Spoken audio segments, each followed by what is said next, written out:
Good evening and welcome to the special meeting of the Board of Education dated today, Wednesday, May 15th, 2019. This meeting is now called to order. Mrs. Smith, may we please have roll call? Mr. Mukamal. Here. Ms. Cummings. Here. Mr. Rich. Here. I myself here. Ms. Gray. Present. You have a quorum. Thank you. Oh, and we have, I'm sorry, and we have Ms. I am also here. We have Ms. Weems here through Skyping. Sorry. Thank you, Mrs. You Wayne. have a quorum. Excellent. Thank you very much. Please join me in the Pledge of Allegiance. Pledge allegiance to the flag of the United States of America and to the republic for which it stands, one nation, under God, indivisible, with liberty and justice for all. Is there a motion to approve the agenda? Go ahead. I move that the Board of Education approve the May 15th, 2019 special meeting. Second. Thank you. We have a motion to approve the agenda by Mrs. Smith, seconded by Mrs. Weems. Any discussion? All in favor? Aye. All opposed? Okay, we have approved the agenda. Moving into announcements.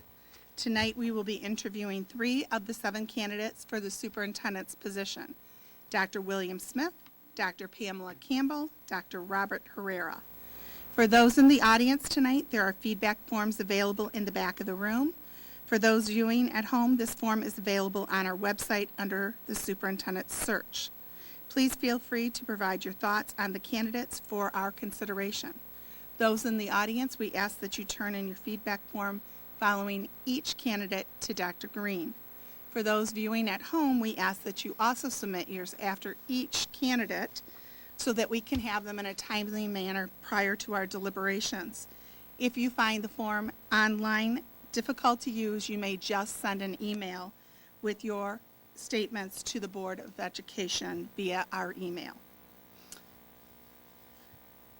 After the last interview this evening, we will take a short break to review feedback forms.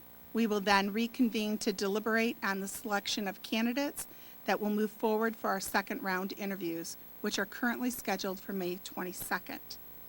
Public comment request cards are available in the back of the room. If you would like to speak during public comments, please fill out a card and place it in the ceramic bowl next to Trustee Mukamal. Please remember to silence all cell phones and electronic devices at this time. In addition, out of the courtesy of those in the audience, we ask that you refrain from sidebar conversations and that you step out into the hallway if you feel the need to carry on a conversation. We thank you for your cooperation. Moving into our next item on the agenda, it is our superintendent candidacies. And we welcome Mrs. Ozer with us to introduce our first candidate. Back. The first of our interviews this evening is with Dr. William Smith, who's the Assistant Superintendent for Instructional Services at Kent ISD. I did not receive any questions about Dr. Smith directly. It's my understanding that some of you may have heard some things from folks in the district, because this is a candidate who worked in the district previously. So my guidance to you on that is that you should be looking for facts, right? So you need to sort through kind of fact from opinion when you're getting that. But beyond that, I have no further information to share. Thank you.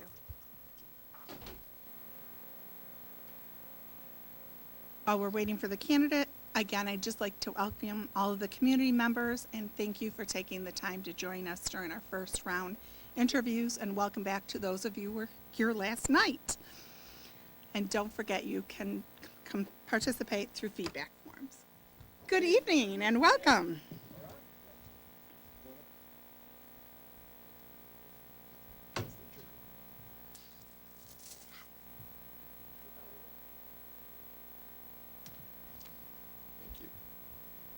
You're going to be seated right there, yeah. That's our special seat. I'd just like to point out as well that one of our board members is Skyping, Mrs. Terry Beams. Whoops, we couldn't hear her, but Terry, could you hear him? Oh, yes, I put you guys on mute. There's Okay, background noise perfect. here. Okay, Yes, just want to make sure we welcome, got and two-way going. I will Okay. soon take myself off of video so you guys can focus on the candidate as well. All right, thank you. So we're now proceeding with our interview of Dr. William Smith. Welcome and thank you for taking the time to come tonight to show your interest in our district. And all of our board members will be asking questions. Mrs. Cummings will be asking 2 questions. Mr. Muckamel will be representing 2 as well. And so we will also go kind of in a round robin format. So, Okay. all right. All righty. I will begin with, can you briefly tell us a little bit about your background and experience and why you're interested in this position? Well, great. Thank you. About 15 years ago, I was sitting right about back there and had an opportunity to be able to be hired here as an assistant principal. It was a fantastic opportunity for me as a growth piece, but it was one of those things that prior to that I was a teacher, and it was an opening opportunity for me to be able to become an administrator.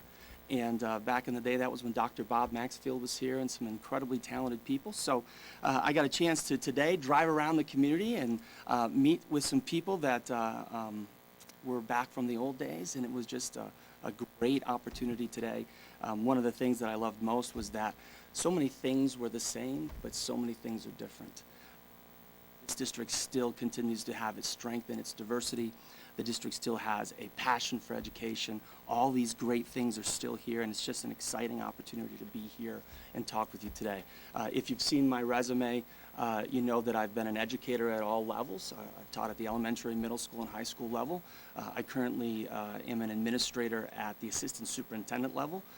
I teach doctoral classes and graduate level courses in diversity, in school finance, assessment literacy. So I'm pretty engaged in the educational field from the instructor standpoint. I've sat at about every seat when it comes to administration, from athletic director to curriculum director, superintendent to assistant superintendent. My current role, I service about 120,000 students directly and indirectly, and supervise 10 programs in instructional services. Very, very happy to be here. The greatest lessons I've learned in my educational career occurred right here.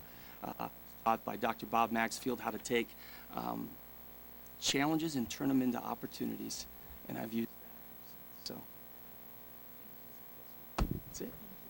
Our next question will be asked by Secretary Smith, and then we'll proceed in order.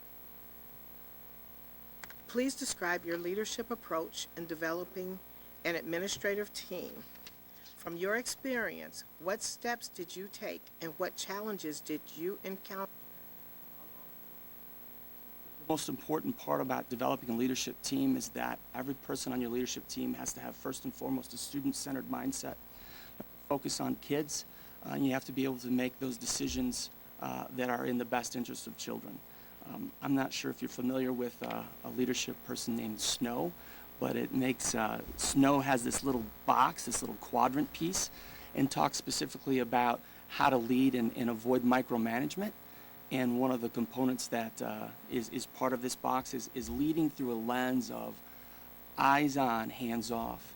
And so with anybody in my leadership team, I try to give them opportunities to be able to grow and take on challenges.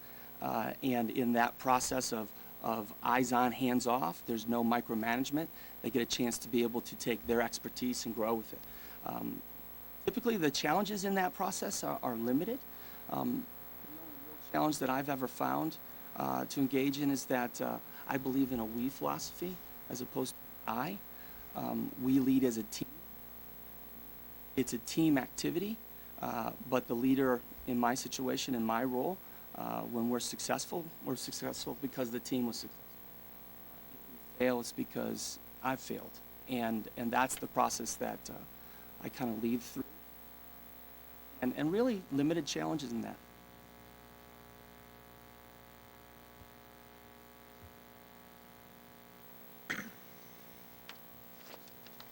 How do you provide staff development in your district, and how do you evaluate its effectiveness? I like to call it professional learning. For me, I think it's important that staff learn. And significant difference between that. I'll give you an example. I've had 2 opportunities to professionally learn that I think have been monumental for me. One is I was trained in adaptive leadership. If you've ever been trained in adaptive leadership, you clearly develop an understanding of the change process, and it doesn't become something that's mystified. It's pretty easy. If you've been trained in design thinking, which is another training that I've had, it makes the opportunities for you to be able to innovate and create something really, really special. So when it comes to professional learning for staff, I look at it the same way as I looked at it for myself. You have to measure the gaps in what your vision and mission is. If we have students that aren't learning in specific areas, we have to identify what those areas are. We have to engage staff in understanding that these are the gaps in which we have to grow professionally, and we provide them those opportunities to do so. The most critical part of that afterwards is to measure whether or not it worked, to measure whether or not you've closed those gaps. So the key point in professional learning for staff is to measure the impact of the investment of the training or the learning. So that's how I gauge it. In my role as Assistant Superintendent for Instructional Services, we provide the professional learning and development for 20 local districts, about 20 charters or parochials.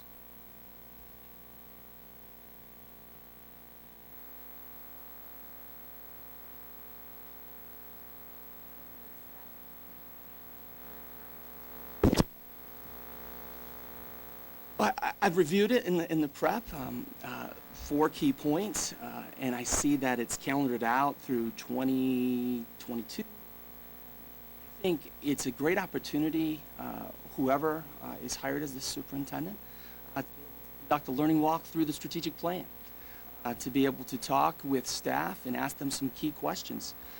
How's the plan going? What's going well? What's not going well? If you were to adapt this plan, what would it be and why would you do that? I think that's a great opportunity to be able to build a connectivity to the strategic plan, to listen more than you speak, and to be able to grow and learn from those people that are on those committees. I looked at the different committees that you have. You have a diverse committee group that's there. You have staff. You have community members. It would be a great opportunity to be able to address each of those 4 areas, continue to focus on what's gone well, what hasn't gone well, and as a learning opportunity for me or whoever is the superintendent here, grow and build on that plan.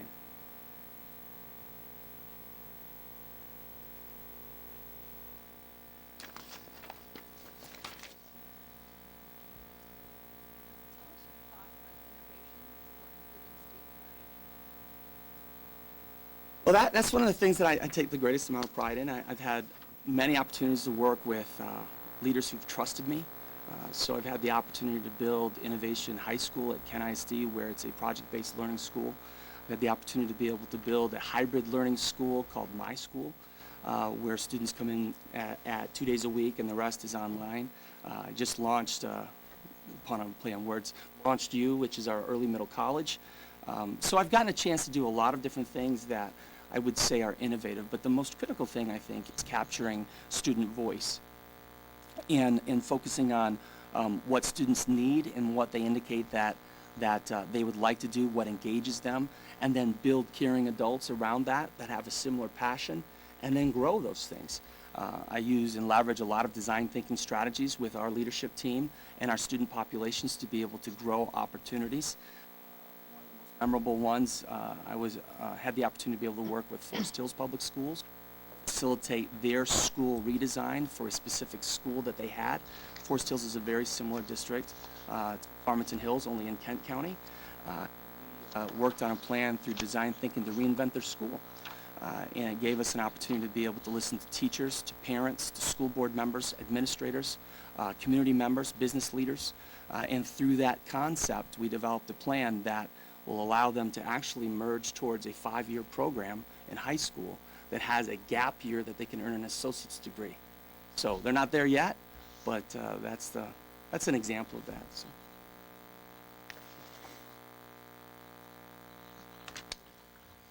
How would you approach the issue of diversity in the district in regard to hiring practices and providing an inclusive learning and work environment?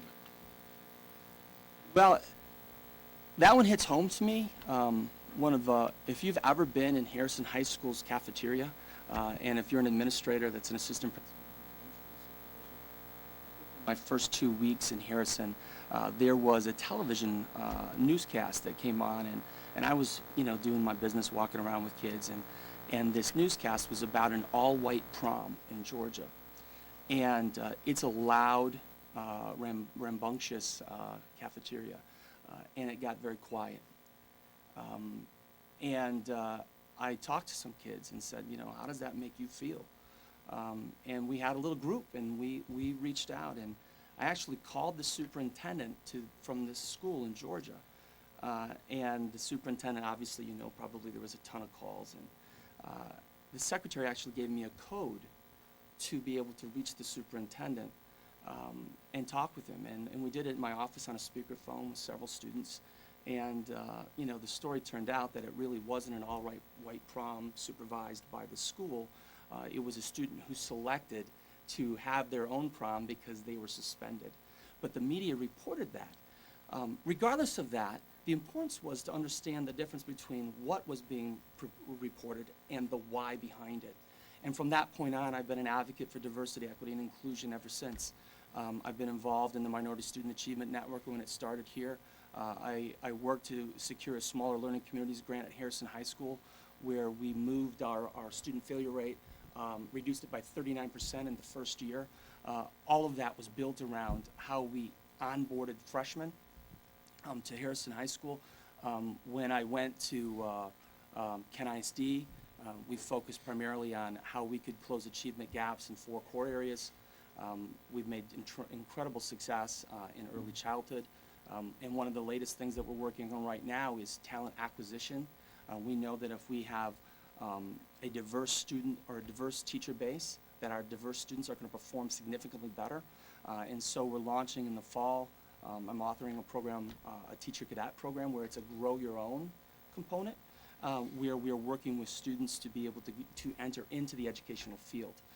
I've done significant work with NYCLA, New York City Leadership Academy, and I've done significant work with Leading Educators, a group that supports teachers and empowering them.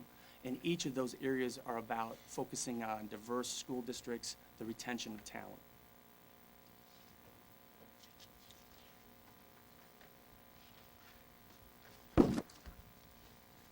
As a school leader, which administrative responsibilities do you prefer to perform directly, and which do you prefer to delegate? It kind of goes back to the Snow's principle of eyes on, hands off.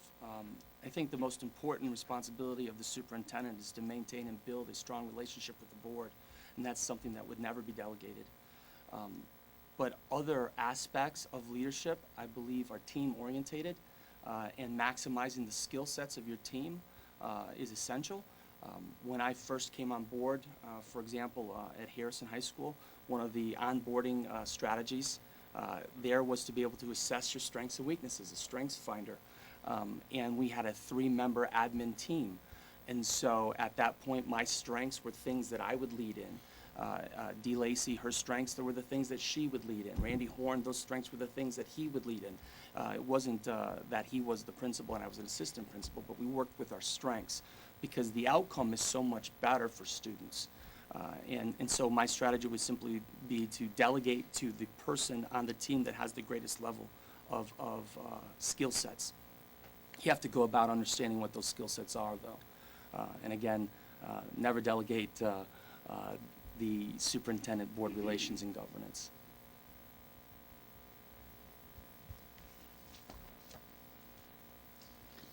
What is your philosophy of leadership as it relates to employees? Tell us what you have found to be the most rewarding aspect of leading others and the most challenging. All right, well, I would say that leadership and personnel relations is kind of like an iceberg.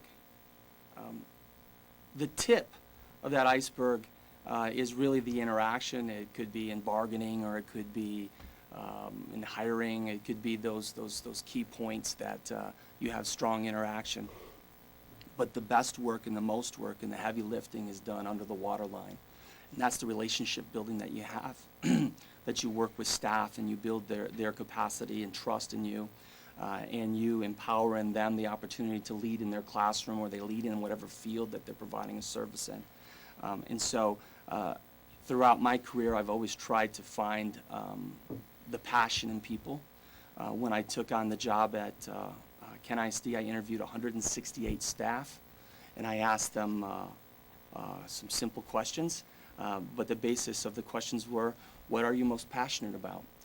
And I try to find where their passions are and apply those passions to opportunities for them to grow and lead in the district.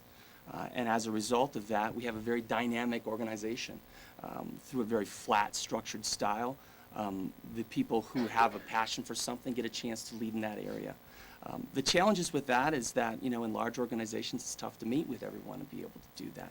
So you have to develop a leadership team that models that behavior, that they trust and empower others, that they allow others to be part of a decision-making process, that they engage at a very high level, and they're allowing this feeling of risk.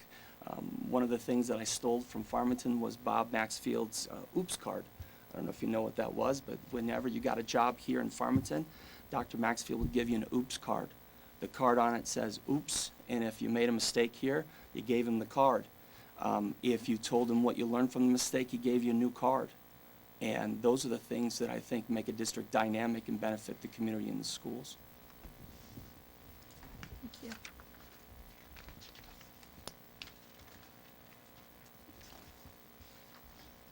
What specific capabilities might set you apart from the other candidates?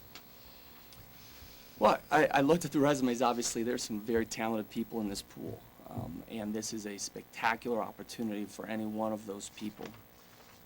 I think that there are a couple things that might set me apart from them, and with no disrespect to who they are or what their skill sets or background is, but I believe I'm a tireless advocate for children, all children, and I debated sharing this, you know, because, you know, you just don't want to get too personal, but I'll just share it with you. Like many of you and many in the audience, likely education was your saving grace. Somebody probably in your life did something for you that made you a better person, helped you achieve or overcome. When I was 5 years old, I had a sibling that died, and she tied my shoes for me. And so I went to school, and my kindergarten teacher taught me hope. When I was a third grader, I had some abuse in the home. And my third grade teacher taught me resiliency. And when I was a sixth grader, I had to take care of my sister in the back of a Fiat in a factory because my mom had to work third shift. And that sixth grade teacher taught me grit. And I'm here today because educators have done that for me. And there is no one that will lead more tirelessly for your children, especially those that have faced trauma, than I. And I believe that my journey has led me here to say that to you. That being said, I've had great opportunities like many of these others. Every place I've ever been, I've had an opportunity to lead and make significant impact. I've had an opportunity to be able to share and build that relationship. One of the things that I value most is every place I've ever left, I've left a legacy of leaders. The people that I work with are empowered. They lead on. They continue to innovate and grow, and students have always been the benefit of that outcome. And so my passion for kids is passed on. My skill sets to empower and engage and coach others is passed on, and it has an impactful relationship building, I would say just a tremendous feel in a district when everyone is working in the same direction with that kind of passion. So that's what I would say would set me apart.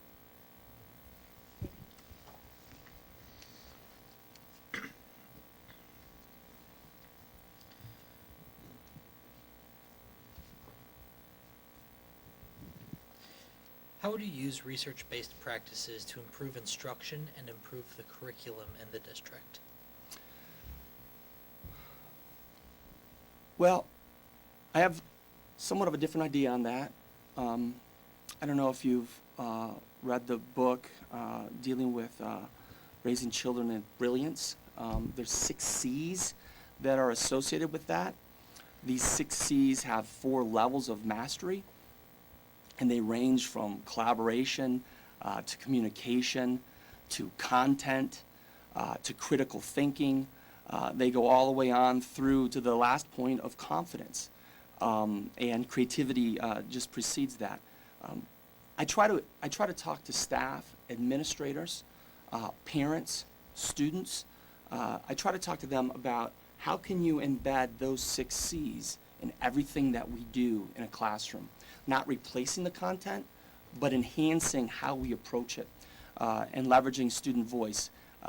That research that supports the 6 C's is brain-based, and it leads to success outcomes. We don't know today what the jobs that will exist when our kindergartners are entering school. But we do know today that if our students leave with a capacity in each of those 6 C's, regardless of the job that's available to them, regardless of their career interest or their passion, they're going to be successful. And so that's how I integrate research into the work. That research alone is, there's technical solutions you can use, the MDE's blueprint and so forth, or you can simply combine that with these 6 C's. So research-wise, that's really what I talk through is these 6 C's. Thank you.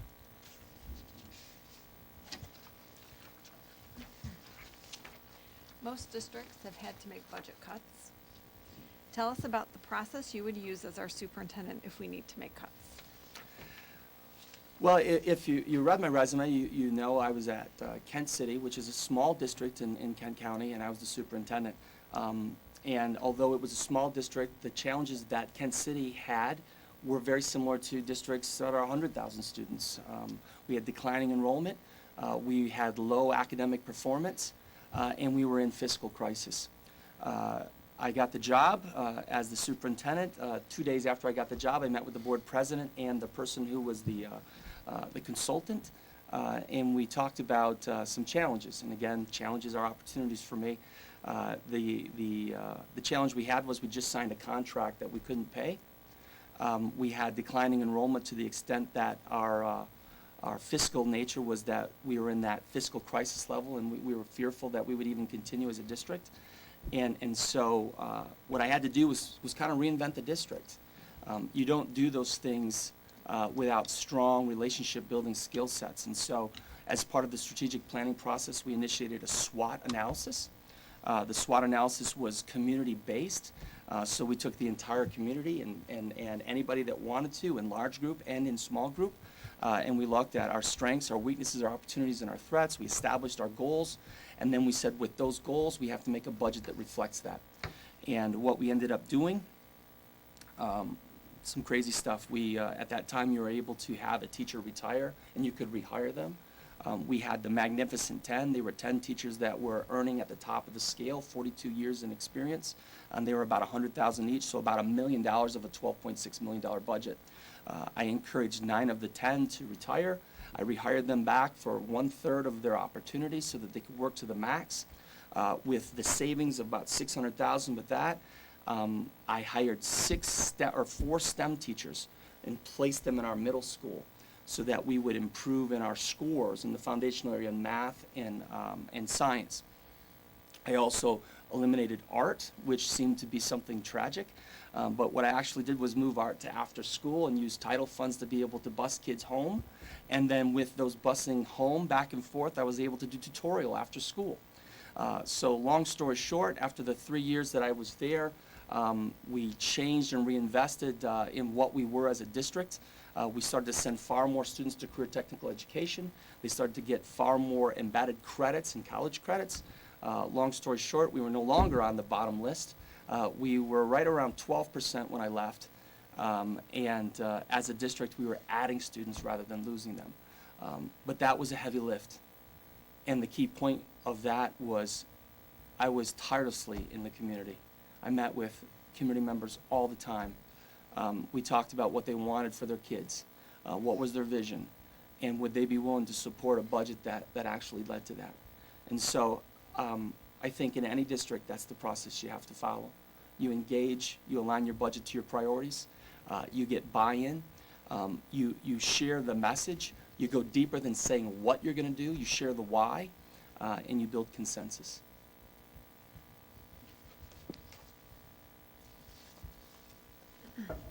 Please describe your experience with bond issues or sinking fund or other construction projects to improve facilities or developing a facilities plan. Sure. Every place I've ever been, because of my background, oftentimes of the coach background that I've had, I'm oftentimes put on committees. I enjoy that because it gives you opportunities to meet with students, teachers, community members. So in the outdoor facilities bond that Farmington passed, I was heavily engaged with Denny Noe in that process. When I was at Kent City, I successfully passed a sinking fund. And most recently at Kent ISD, I worked with a very talented group of professionals to pass an enhancement millage. In the enhancement millage, it's an opportunity for our county to collect, it turned out to be about $1.2 million in each of the 4 regions. So they were allowed to be able to, we collect that money on their behalf and we redistribute it back to them, and we worked on messaging what it would go for. And it went for social emotional learning, additional career counselors, additional guidance counselors, the things that their community indicated that they needed, and my job was to be able to find the connectivity between what they were requesting and the ability to be able to demonstrate that the services that they added are making an impact, because our goal is to make sure that the next time it comes up for renewal, that we'll pass it again, because they see that we were successful in doing what we said we were going to do. So I've been involved at Kentwood, my first teaching role. I was there for their facilities renovation. So I was also there when they worked to develop a new high school to split that district. So I've had extensive experience in all kinds of bonds, millages, and proposals.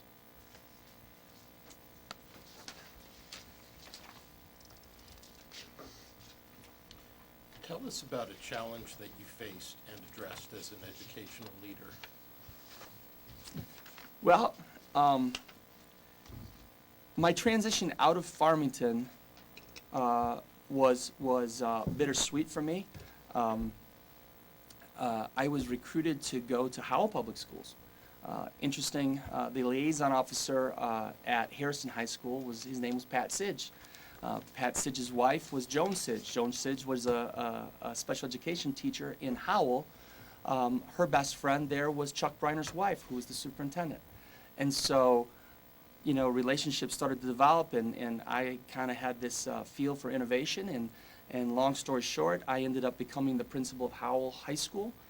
Howell was, at the time, was developing a 2 high school districts, so they were splitting and rebounding, and you know the tension that occurs in that. And so my job was to be able to take the students that were about 3,000 and move them from Howell to the new Parker High School. The rules guiding that are really simple. You can only build that building, I think it's about 120% of what the occupancy was. So I had to move 3,000 kids into a 1,700 student building. I had about 3 months to do it. So what I had to do was reinvent secondary instruction. And it was a fantastic, fun opportunity. We worked through a lens of student-centered decision-making. So we built, had a good friend named Elson Liu from Stanford who redeveloped a scheduling program. We had students schedule. We put Lansing Community College in the middle of that. We extended our calendar so students could go to school for 10 days in the summer. We moved our football practices and PE into the summer. And got PE moved out. We extended the day, so it was kind of like a college piece. But at the end of the day, our performance improved. Students were taking math in a larger block of time if that's what they chose. It was just a fantastic opportunity. Teachers were able to shift throughout the year. So that was probably the biggest challenge I've ever faced. I drew it up on a napkin in Fowlerville with Chuck Briner, and he said, "Do you think it'll work?" I said, "Well, it's got to." And we made it happen, and that's what my dissertation was in, flexible scheduling. And it was probably the most impactful thing I've really ever done when it comes to educational innovation. What is your definition of school culture? What is the superintendent's role in cultivating it? I feel like I keep talking about all these other places, but I'll talk about Kent ISD. We have this model that we say at Kent ISD, we lead learning, and we are going to be the first choice for services, and we are going to make sure all children learn every day. That motto is our culture. Everything we do and say is through that lens. If someone were to say to me, Bill, we need to do this, and I will say to them, is that leading learning? Will we be leading learning by that? Will that help us be the first choice for services? So what I guess I'm saying is that your culture has to be something that everybody in the organization believes in, and you have to have it set your compass. And when I onboarded to Kent ISD, the superintendent was Kevin Konarska, and he said, Bill, every time you make a decision, every time you talk with a staff member, every time you develop a vision or an initiative, apply those 3 pieces to it. If it doesn't fit those 3 pieces, we're not going to do it. And that's our culture. And the superintendent was critical in making sure that the things that we say we're going to do, we're going to do. One of the things that we face right now in my role at Kent ISD is we're looking at building a tactical house. And I do a lot of supervision of career technical education, and we want to build a tactical house to be, and you have little houses inside this big building, and it allows students in criminal justice to be able to go through, and it's a great opportunity for them to learn criminal justice strategies and hit the benchmarks, but it's also a great opportunity for the community. And so the question is, if we build that, will we be leading learning? And the answer is yes. And so we're working on whether we're going to build it or not. You know, we have to find the financing to do it. But that's what I would say about culture. It's something that everybody in the organization believes in. It anchors you, and it's modeled and held to a high regard from the superintendent.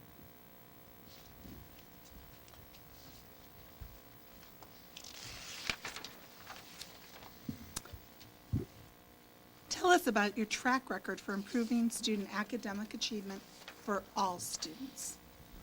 Okay, I touched a little on that at Harrison. We built a model there with the Smaller Learning Communities grant that really focused. I mean, we were in some difficult times when I came on board at Harrison. We had significant discipline. We had significant issues with disproportionality and discipline. We had a high failure rate, and we were really struggling. And we had a caring group of staff, Linda Stockton, Smolensky, Drozdowski, all these names that kind of came together, and they said, hey, we have to do something about this. And so we built this model called the Harrison Way. And we financed it through a Smaller Learning Communities grant. And we worked on building relationships with kids, onboarding them at a significant experience orientation, and it worked. We created families for students so that they traveled to each of their core content classes with the same cluster of teachers. The teachers then focused on building the relationships with the students, so that was a significant change in our performance. And I remember that we were rivaling Farmington and North Farmington in academic performance, and that was something that hadn't happened in a while at Harrison. And then the other thing that I'm probably most proud of in closing achievement gaps, in Kent County, we focus on 4 milestones. The milestone 1 is all students will be kindergarten ready upon entering kindergarten. All students will be 3rd grade reading ready upon 3rd grade. All students will be algebra ready in 8th grade, and all students will be career ready when they graduate. And we really focus on early childhood. And through our efforts, and I supervise GSRP and what we would call parent educators, we've been able to significantly change the performance for students on their kindergarten readiness assessment, the KRA, and it carries over to that same group of students on their 3rd grade reading assessments. So what I'm saying to you is this, that students that typically would underperform their subgroups, their peer subgroups, are overperforming those peer subgroups. It's been the most significant thing that we've done in performance in Kent County. We believe that connectivity between kindergarten readiness leads to literacy preparedness, leads to numeracy preparedness, which leads to career success. So we feel that in about 6 years to 10 years, we're going to see great gains at all of those standards. We continue to work on it all the time. I do a lot of work with superintendents to be able to build their capacity in identifying the data gaps. Thank you.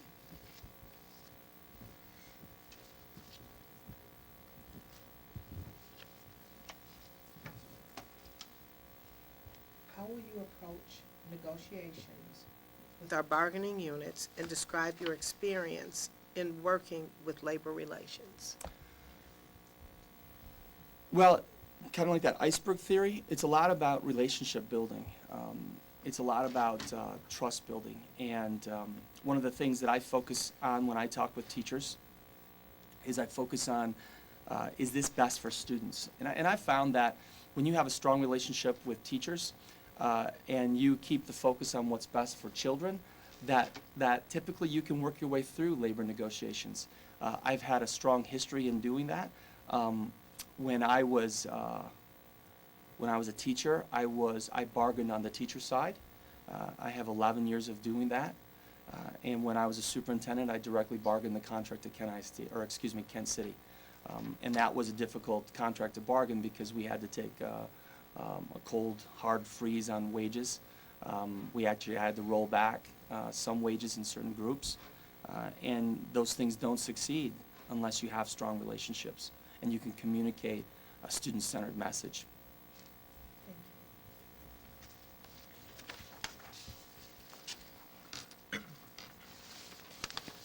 What is your approach to educating the whole child? Well, I'm a strong proponent of individualizing instruction. No child comes to us from the same journey, the same background, and educating the whole child really is revolves around making sure that every child in all aspects that may impact their learning is supported. I think it's important that you continually understand the things that can impact a child. One of the things that I think is very supportive of that is the social emotional learning side of those things. In each of the districts I've been at, we've been proponents and supportive of developing what would be called a care council, where we support the students' emotional and social needs, and working on other key indicators that would be associated to, for example, attendance, early warning indicators for success. And the biggest part of philosophy on educating the whole child is helping staff to understand who the child is. Strategies to interview the child. What's their passion? What do they like to do? Those things that we work on, we built a high school around that whole concept. It's a project-based learning high school that's connecting them to careers. We built the whole high school is built around students and student voice, and our supports for what they want to do in a career. So, educating the whole child starts with knowing what the child needs and wants.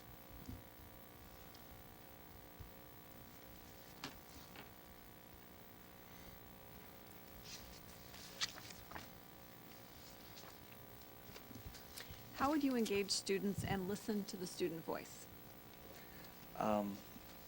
I'm an old coach, and I have a knack for building relationships with kids. I take time to meet with them and listen to them. And what I mean by listening to them, if they say something to me, I get back to them. I give them, sometimes, people will hear you, but they don't take action. Even if I don't do what they want me to do, I at least tell them the why behind that. I've had strong success in being able to do that. One of the things that I like to do is I leverage social media. I go around with my phone all the time. I take pictures of kids. I showcase their talents. I love to see them when they're at their best and their celebrations and so forth. I'll put them out there. Just the other day we had our awards opportunity. We have a girl who wanted to more than anything go to NASA and be engaged in NASA, and she earned herself a scholarship that would cover her board and opportunities to be able to intern at NASA as a junior. And so you build those relationships with them. I found out that she was interested in doing that. Our principal at KCTC did a great job of connecting her with an opportunity, and voila, there you go. These are the things that I think you have to do for kids. And if you model that from your seat as a superintendent, others will follow. And that's my philosophy with engaging students and student voice.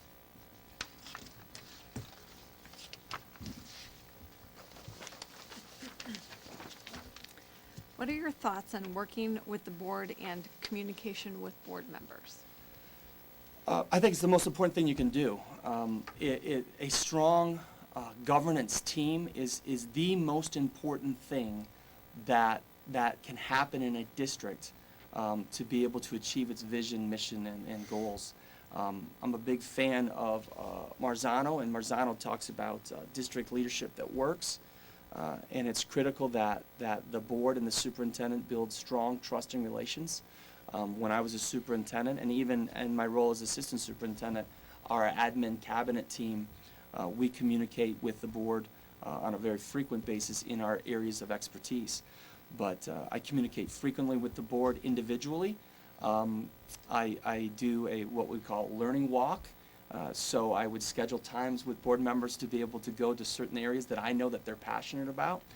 When I onboarded at Kent City with each of the board members, it's called a Winding River exercise. And you just get a chance to talk to board members and you say, why are you here? What are you passionate about? What are the things that you like to do? And I work to strategically connect board members with those types of opportunities. And I think it's important that the community sees the superintendent and the board working closely together, so there needs to be opportunities to be visible with the board and the superintendent together. Obviously, in small groups, but ultimately engaging and being visible, communicating.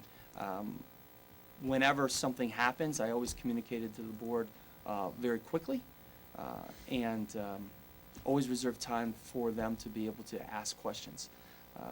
It was a clear team initiative.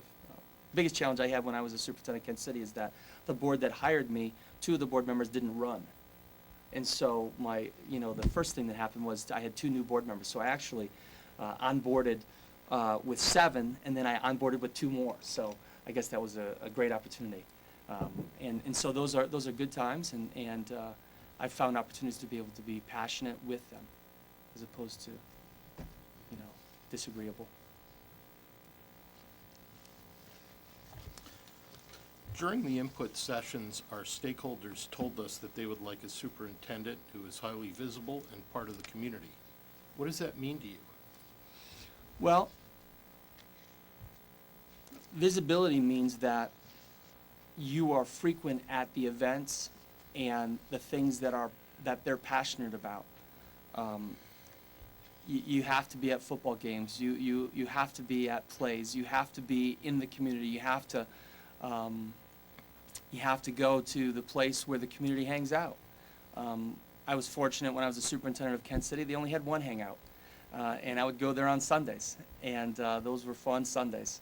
And so they called it the round table, and legacies of the community would have an opportunity to be able to talk to you. There are many different organizations in Farmington that you need to be visible and engaged with. You have to listen and incorporate what they say into your mission and vision. You have to be able to demonstrate that you hear them and that their voice is recognized in the outcomes of the school. So visibility is probably the most important thing other than board relations in establishing a strong superintendency.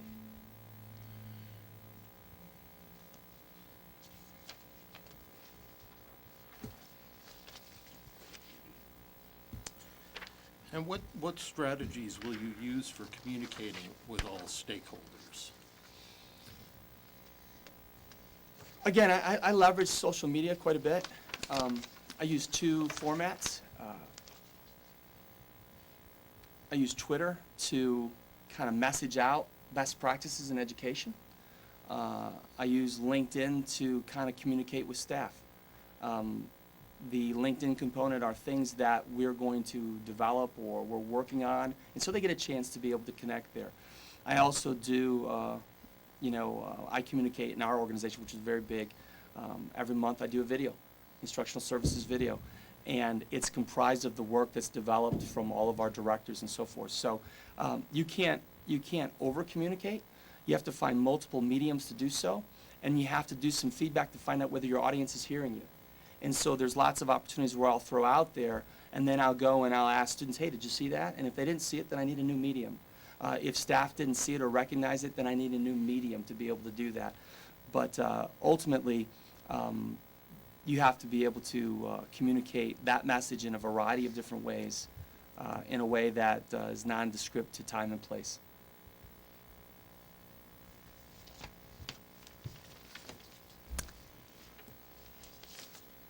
Thank you very much. That does conclude our formal questions for you. Do you have any closing comments for us? Well, first and foremost, I appreciate your time. I appreciate your passion. I appreciate that you commit yourself to students. Some of you might not have students in the district anymore, but your commitment is valued. I would say to you that Farmington is a very, very special place.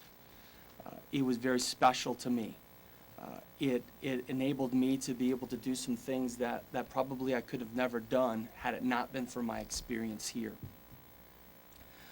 When I counsel staff, especially younger staff, about their career and where they want to go, I always talk to them about write the last chapter of your experience, your career first, and then build all the other chapters to get there. That's not an easy thing to do.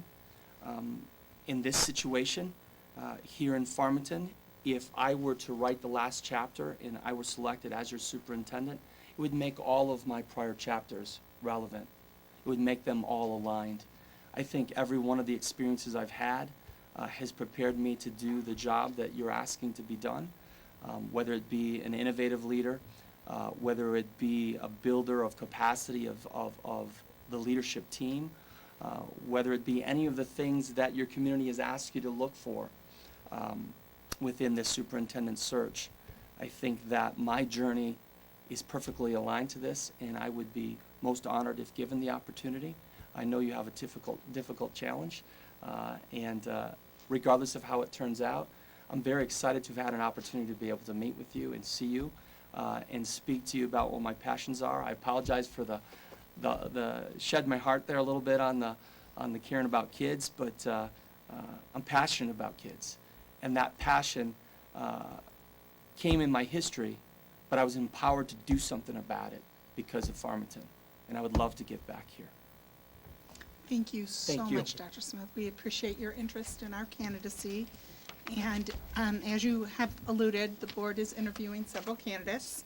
We have a very big decision in front of us, but we certainly appreciate your time and have enjoyed having the opportunity for you to come home and talk to us again. Thank you very So much. thank I you. appreciate it. I appreciate it. I don't know if the etiquette is if I can shake hands with you, but I do appreciate your time. Thank you very much. Thank you.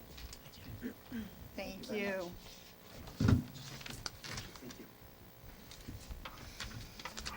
Okay, we will now take a 5-minute recess.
Thank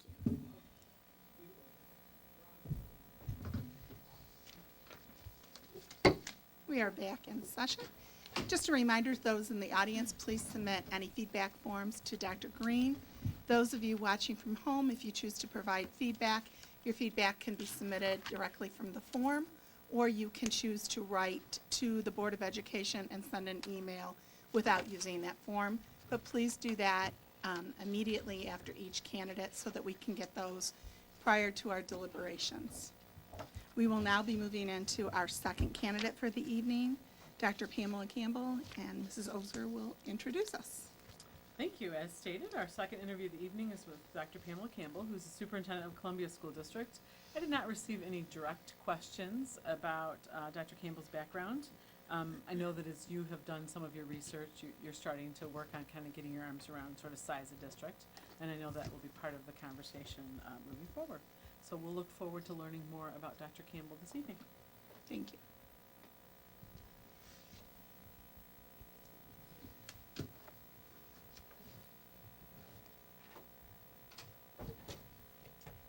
And we have our next candidate, Dr. Pam Kimball, introduce yourself to the board.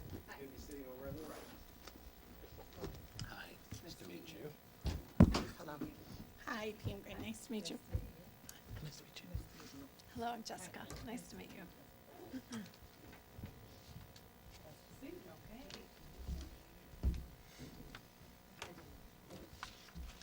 Good. Dr. Campbell, we just also want to tell you one of our board representative trustees is via Skype. So Okay. she is there. She has muted herself but can hear you. Terry, do you want to just wait? There you go. Hi, nice to meet you. Hi, nice to meet you. Thank you. So we will now proceed with our interview of Dr. Pamela Campbell.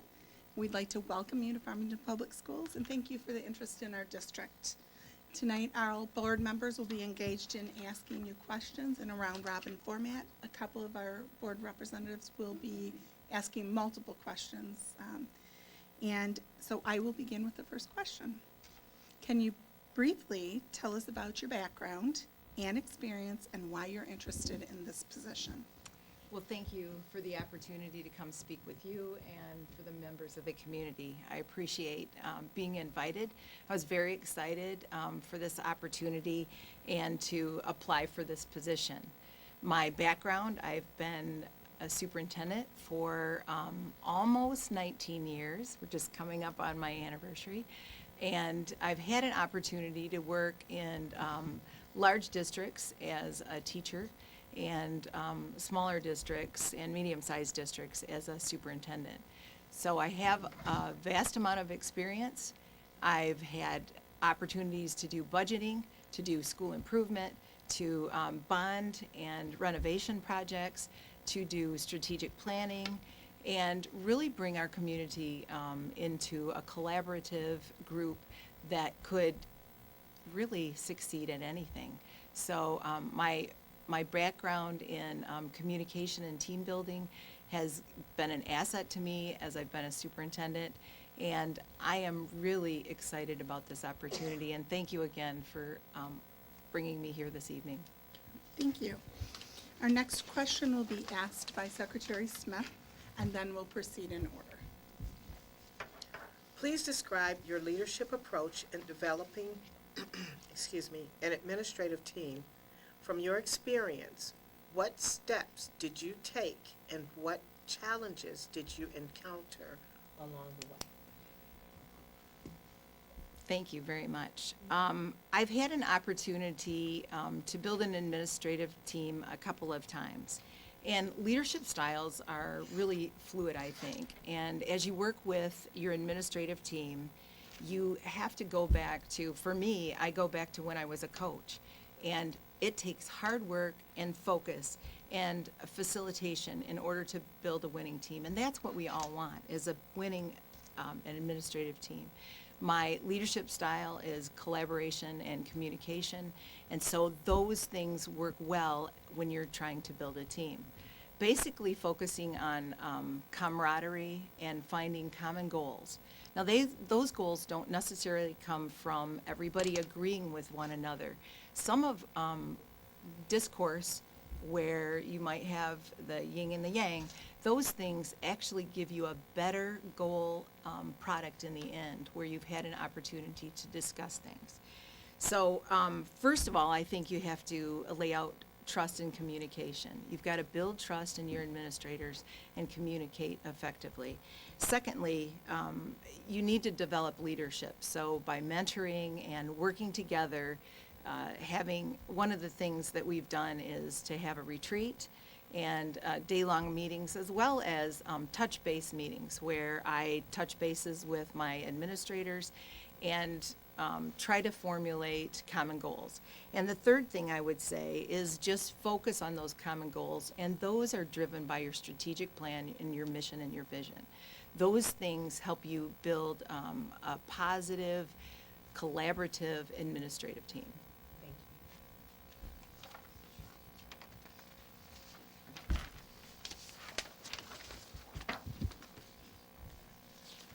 How do you provide staff development in your district, and how do you evaluate its effectiveness? That's an excellent question. Staff development is the mainstay of a positive reinforcement of what teachers learned and administrators learned while they were in college. However, things change, and so we need to make sure that our approaches are fresh. In this day and age where we have competitive school recruitment and really parental, I think, parents who are very understanding and knowledgeable about educational practices, and the community expects positive growth, you have to have positive staff development. So one of the things that I would do is look at the strategic plan. Strategic plans are laid out to give you a guideline to where your focus is. So let's say in your strategic plan you have a line about culture. So we want to build the culture. How do you do that? So you have to find some expert who's going to help you learn how to build your culture in your district into a positive, cohesive whole. Secondly, all of our strategic plans have things about increasing academic achievement. So academic achievement, there's a lot of things we can do to do professional development around academic achievement. You can bring in special speakers. You look to your master teachers and your principals. And one of the things that we've done that's been very successful is have mini professional development. So you have somebody doing something on integrating technology into your classroom, and another person doing something on safety and security in the workplace. So, and then put all those things together, and it gives teachers a great opportunity to get positive professional development. Now, how do you evaluate that? That's a greater question. One of the things I did when I was working on my PhD was program evaluation. And so I believe that evaluation, things don't ever get better if you don't evaluate them. And so we have really looked to evaluate our professional development through questionnaires, watching test scores, seeing if it's a cultural, if you're doing a cultural improvement seminar, is the culture improving, and how do you measure that? So if you don't have things set out at the very beginning and know how to measure it, it's never going to get better, let's say.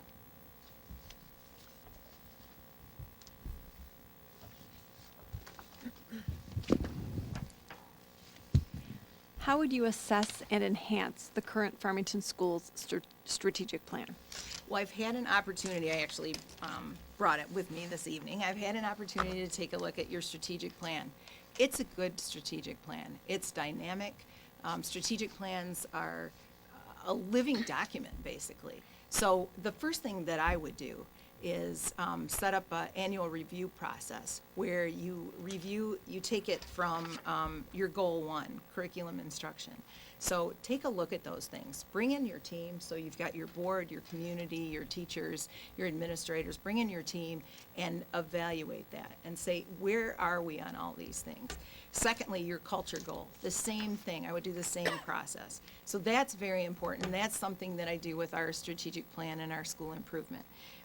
Secondly, I would want to make sure that everybody in the district knows what it is. It's a beautiful plan. I mean, it is beautiful, really, colorful, and it's got great stuff in it. But you want to make sure that it is reaching the teacher in the classroom, so they know what it is that our goals are. And then thirdly, I would evaluate with the administrative team progress on a quarterly basis. So where are we on a quarterly basis? So if you look at the first curriculum and instruction goal, teachers will provide and ongoing feedback to students. So how are we doing that? And how are we doing on that goal? So I think that is the three steps that I would use when looking at the strategic plan.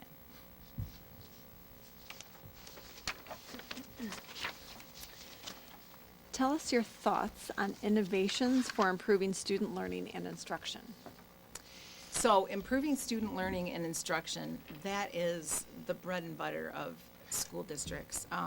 We have to continue to improve, because otherwise we're going to be, we won't be producing the students for tomorrow's workforce. So how do we improve student learning? Well, number one, we've got a great strategic plan, and we're going to evaluate that, and we're going to watch it along the way. We're going to look at our outcomes, so what our test scores are, and then thirdly, we're going to check with the teachers and see how they feel that things are going. I think that's important, and sometimes we look at test scores and we talk to parents, but we don't ever assess what the teachers feel are happening. So I think curriculum instruction, the other thing I would say is, as you go through a curriculum adoption process, it's very important to look at who else is using this. What are their results? In my district, we just adopted Lucy Calkins, which is a reading program. Great reading program. Is it the best? I hope so. Is it the cheapest? Certainly not. How's that? But it's going to give us results that we want. We already have pretty good test scores. We want better. So it's something that I think you have to do your research. You need not only your curriculum people to work on it, but you need teachers. You know, teachers talk to their friends in other districts, and I think that's how we learned about Lucy Calkins. So however it is, you know, wherever you are in the curriculum adoption process, I think whether it's language arts or science or math, I think those are important things that you look at everything as you go through that process.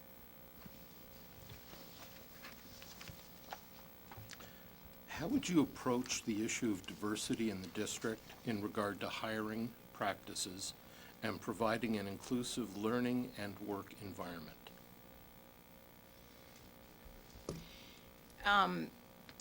Diversity is very important. First of all, none of us come from the same place. I mean, each of us have different families, so we're all diverse. Currently, I'm enrolled in a Masters of Dispute Resolution program from Pepperdine University. And one of the classes that I'm taking right now is about cultural communications. So I've already learned a lot about communicating with various cultures. And I think diversity, having a diverse school district, kids come with all different, you've got kids who come and they already know how to read when they come to school. You have children who are coming from an impoverished background, and then you have children who have various family backgrounds where a different lifestyle, possibly. So I think it's very important to make sure that our teachers are able to address the learning environment that's going to make those children, not make them, but help them to be successful. Secondly, I think one of the things is we need to make sure that we have a diverse workforce. And because our children come from different places and they don't all look the same, we need to make sure that their teachers reflect who they are, so that they can look down the hall and they can say, I love Mrs. Smith, you know, she's just like me. I'm going to grow up just to be like her. I think we need to make sure that we take into account. And how are we going to do this in times of where it's difficult to find teachers and difficult to recruit administrators?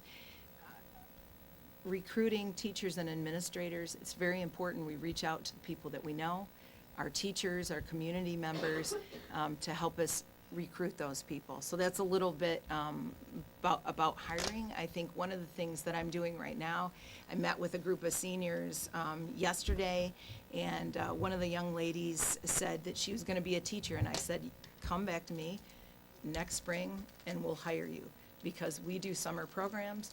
I'll hire her as the end of her freshman year of college, and she's going to start working for us then. And then she'll go back to college, and, you know, we're developing some of our own teachers because it's difficult to find them, as you well know.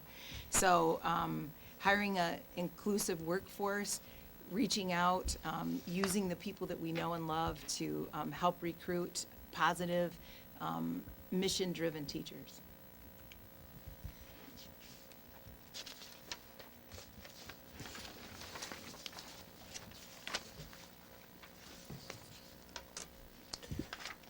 As a school leader, which administrative responsibilities do you prefer to perform directly, and which do you prefer to delegate?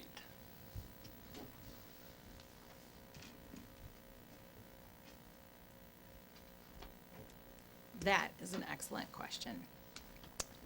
Currently, in my current position, there's a lot of things that I do, from Title I and Title II and all the federal programs to curriculum development and strategic planning. What do I really love? Love strategic planning, love curriculum development. The budget stuff, I taught math. I love numbers. I'm able to look at a budget, decipher those things that need to be updated, and work with the various groups in our district to make sure that all happens. Love all that stuff.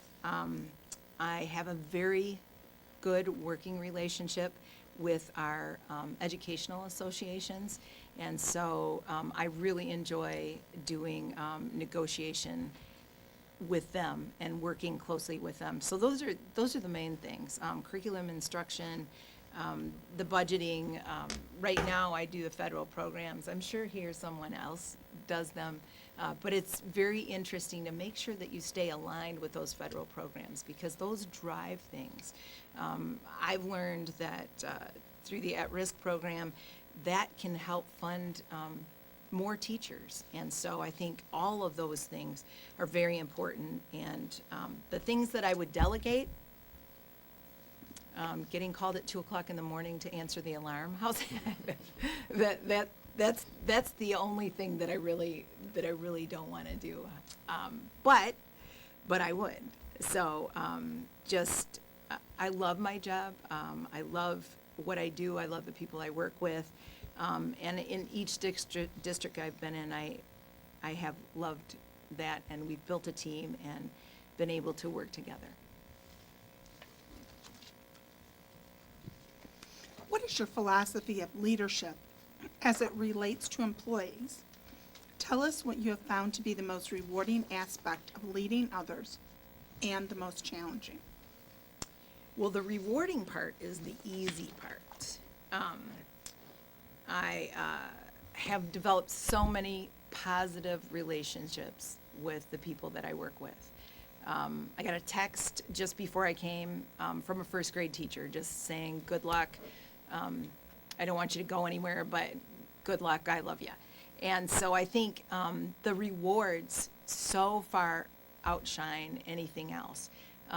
Meeting with those seniors, watching them play baseball, watching them in the band, all of those things. Going to the grocery store and having a little child run up and say, you came and read in my classroom today, Mom, and then the mom, who is this lady, that you're hugging?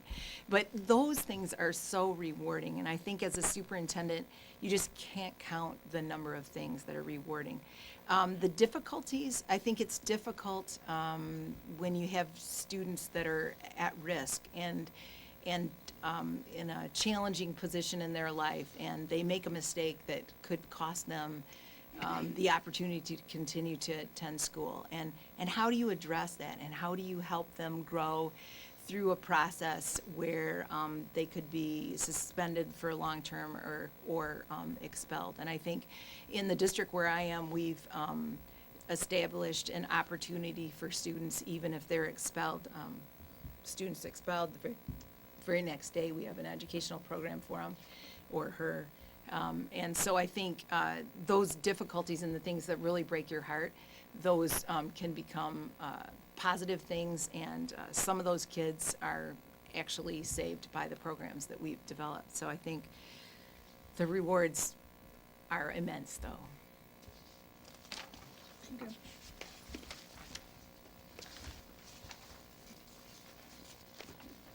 What specific capabilities might set you apart from other candidates?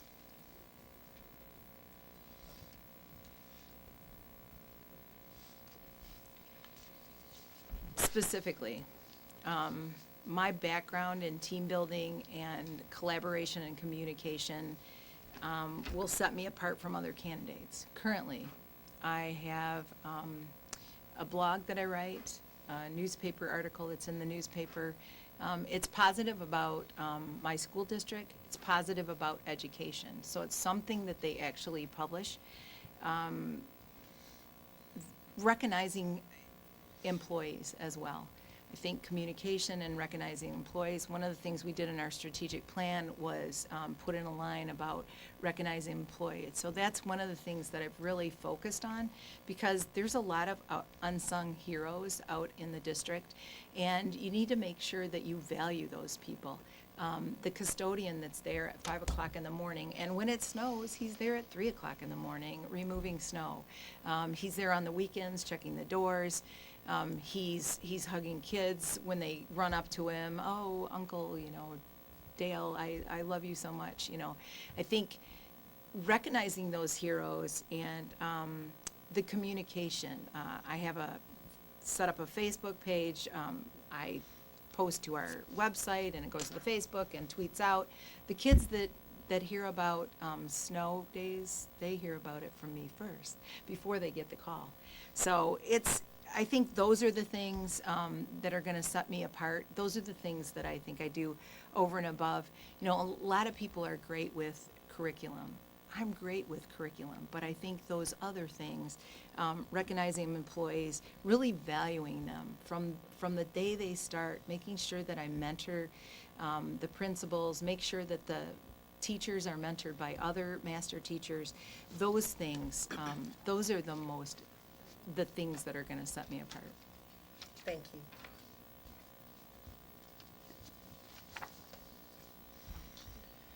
How would you use research-based practices to improve instruction and improve the curriculum in the district?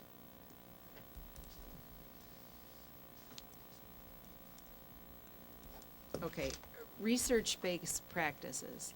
Well, as a young teacher, one of the things that I had the opportunity to do was work with master teachers on our what used to be called North Central Accreditation. Now it's called Advanced Ed. And so I learned back then that you have to use research.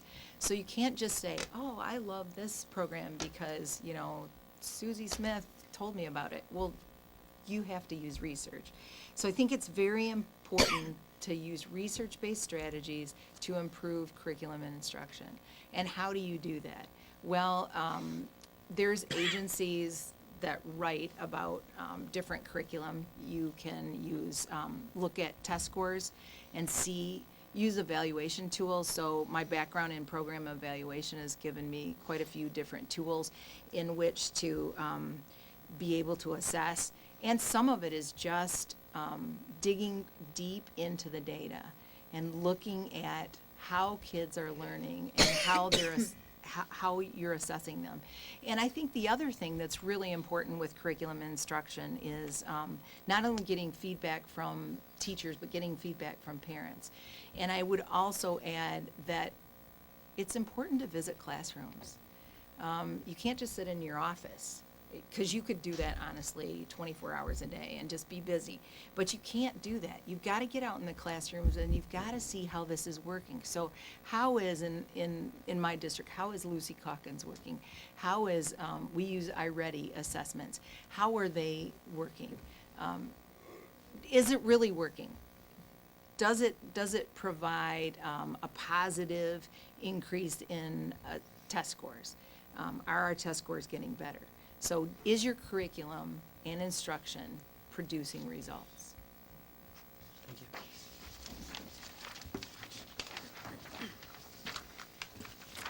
Most districts have had to make budget cuts. Tell us about the process you would use as our superintendent if we need to make cuts. The first day I walked into my current district, I knew that the budget wasn't great. Within a month or so, I learned that it was not only horrible, but it was really horrible. And so what I would do is what I have done in the past. I met with everyone.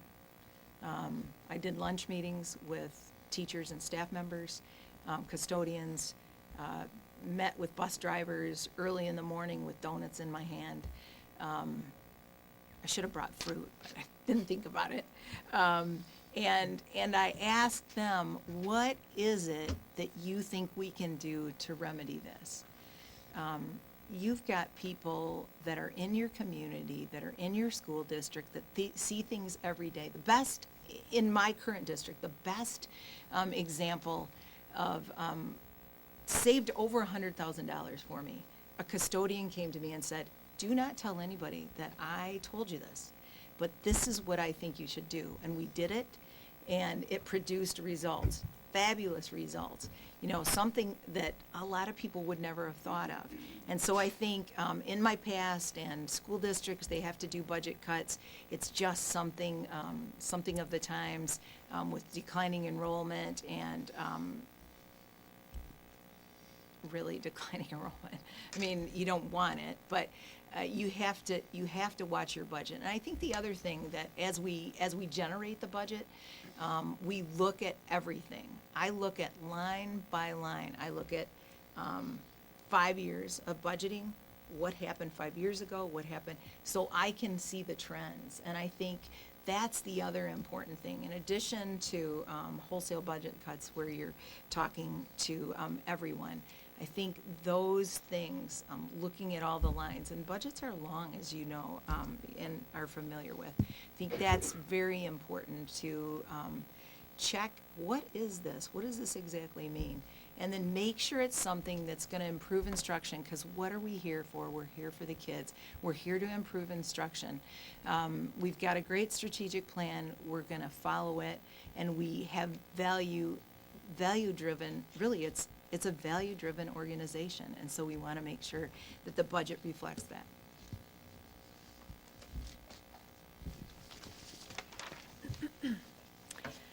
Please describe your experience with bond issues or sinking fund issues or other construction projects to improve facilities or developing a facilities plan.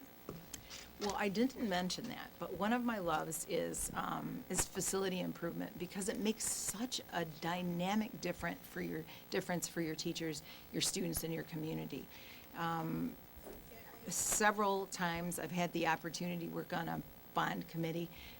This past time, we established a facility improvement committee, and we met, established goals. We surveyed community members as to their priorities. We surveyed teachers as to their priorities, and we had an opportunity to put that all together with the help of a construction manager and an architect, and then we went for a bond. Door to door. We walked door to door. We made sure we talked to everybody. I went to service clubs, talked to everybody I could think of, went to let's see, what are they called? The township meetings and the village meetings, and made sure that we had an opportunity to talk to everybody, answer questions. What is it that you actually need? And it's made such a difference in the culture. The other thing you asked for was about sinking funds. So in my position as a principal, we had a sinking fund. It did tremendous things. It gave us the opportunity to improve our buildings without having a huge bond issue. And I think as you go through the bond issue, if you need a lot of money, that's what you want to do. And I think that's something that working with a board and collaborating with the board and the administration, looking at what the assessment of the teachers and the community members, you can decide whether you need a sinking fund for a short time or you need a bond issue. And whether it's renovation or new build, those are things in my wheelhouse that I've been able to do and love and make sure that it turns out right. I'm somebody that's detail-oriented and results-driven, and I want to make sure that if it was my house that we were building, I'd make sure that those, the paint was right and whatever, the tile was right, whatever it was, the heating system, I would do no less for my school district.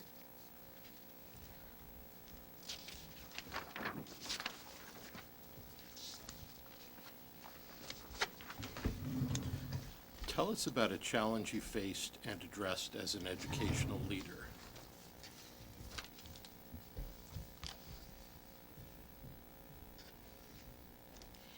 So the challenge I faced, I kind of already told you this a little bit, but the budget. And along with the budget was the fact that we had facilities that needed improving drastically. Literally, the roofs were leaking.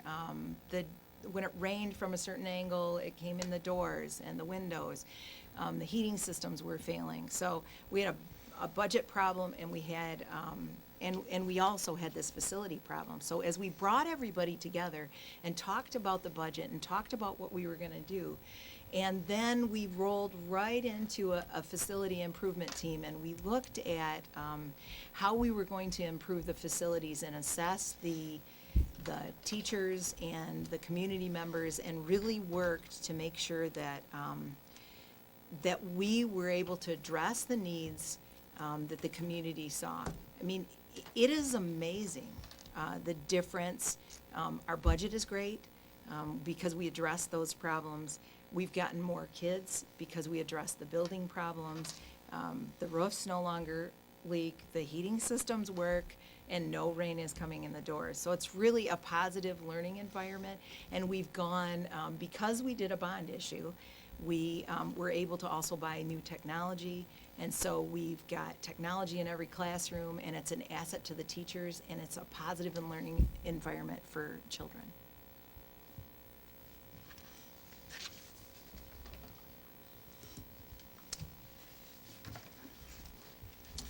What is your definition of school culture? What is the superintendent's role in cultivating it?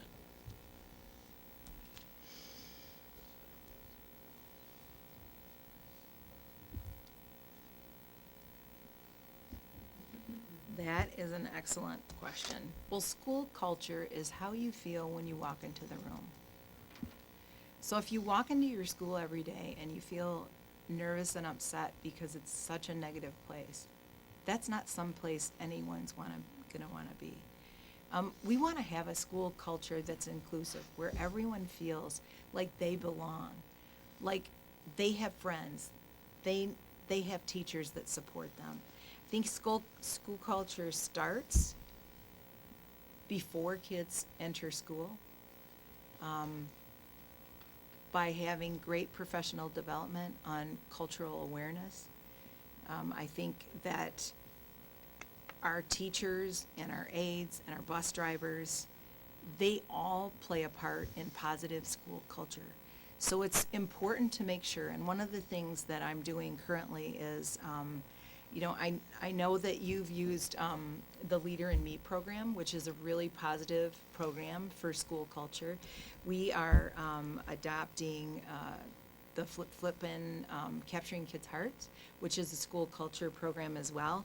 So it will train teachers, bus drivers, teacher aides, secretaries, everyone in how to build a positive school culture, how to make sure that we get the best out of students every day, how to make sure that those students celebrate their successes, and that we really work together on all of this.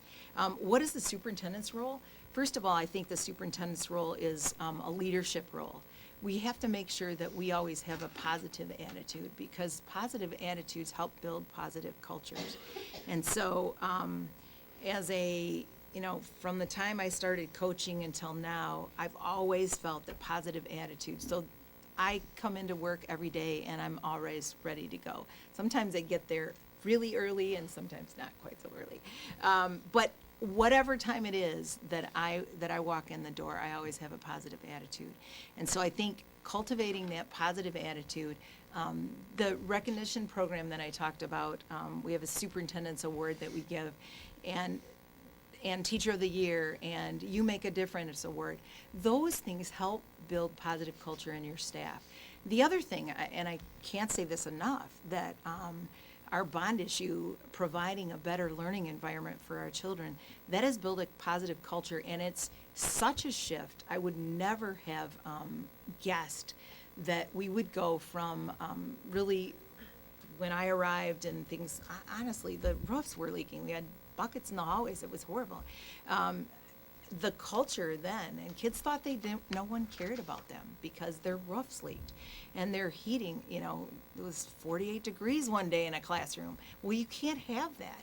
And so the culture just isn't going to be positive. And I think that bond issue and just all the things that we've done together and the camaraderie and the teamwork that we've built with our whole team, no matter who they are, has really helped improve our school culture.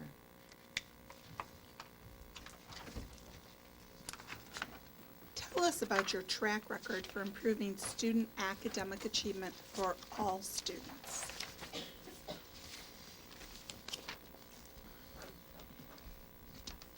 So my track record has been that as a new superintendent, we had an opportunity to work together on a curriculum and instruction improvement process. And one of the things that we did was we did curriculum mapping. And since then, I've done that several times, and that was very important for improving instruction and for improving for all students. So looking for the gaps, looking for the holes in your program, I think that's very important. And I know that school districts have done that. I think it's a continual process, because as the state puts more and more on us, I think it's very important. And we've got next gen standards, and the social studies standards are coming out, and we've got all of these things. And so we want to make sure that we don't have gaps. And I think that's essential, is to work. So what was the results of that? Well, first of all, the first district that we did that, the results was a Golden Apple Award. So that was a big thing, if some of you will remember that. And the second district was an award of excellence from the state. And the district where I am in now, we have received all sorts of awards. Awards from the U.S. News and World Report, awards from the state, and just march right on down. Very important to make sure that, and it's not only about the awards, but it's about seeing each and every student improve, setting goals for each and every student. And one of the things that has helped us is we adopted the iReady program several years ago, and it's really helped us as we set goals, and it's similar to NWEA as well. Setting goals for every student, giving them an opportunity to say, I am going to get to this goal. This is going to be my goal. So improving student and all students. And I think one of the things, Pam, when I heard you say improving it for all students, I think about the students that really struggle to learn. And I think we have to be innovative and creative when we think about ways to address their learning needs and make sure. One of the things that I did several years ago was we had some students who had very difficult behavioral issues, and they weren't identified, but it was really, really difficult for the teacher. And so we have facilitated some additional behavioral aids, and that has given those children and the other children in their classes an opportunity to learn in a positive, inclusive learning environment.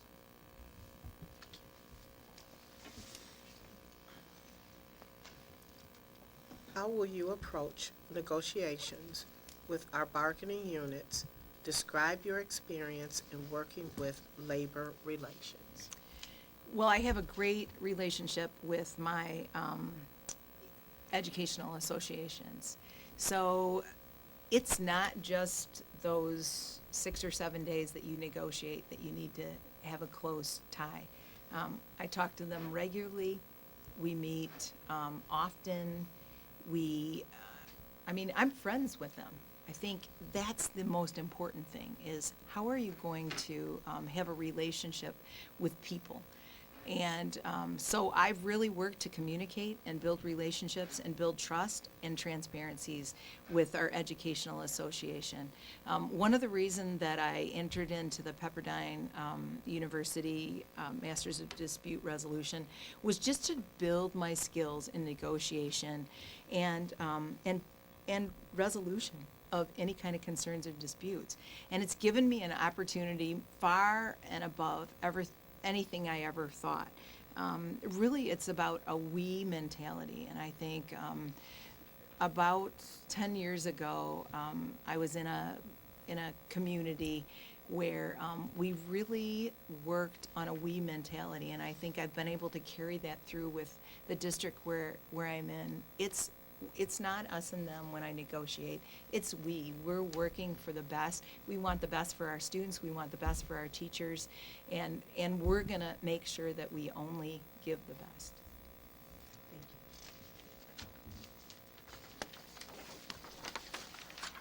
you. What is your approach to educating the whole child?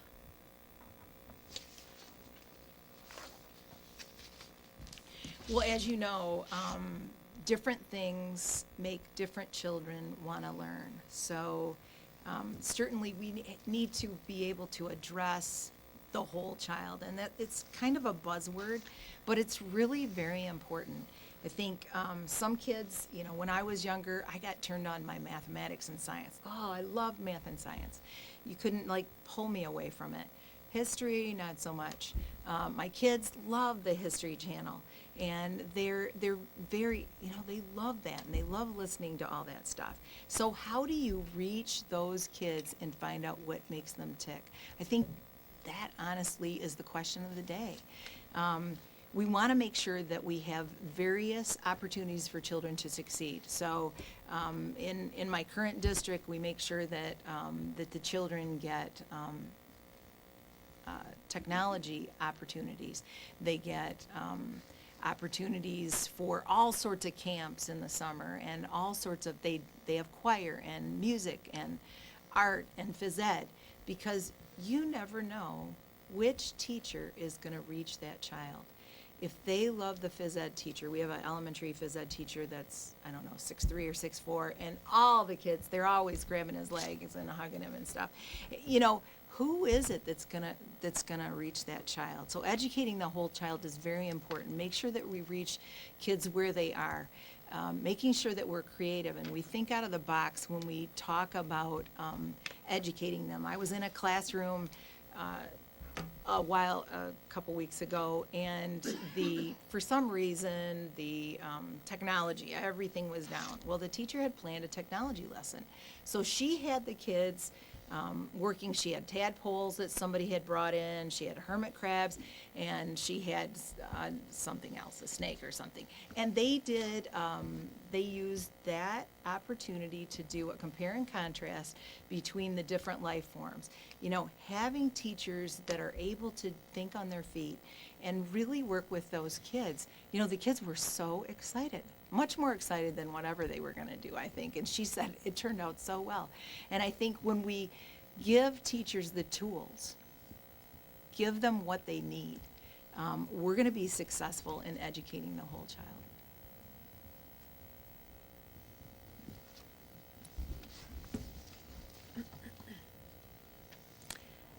How would you engage students and listen to the student voice?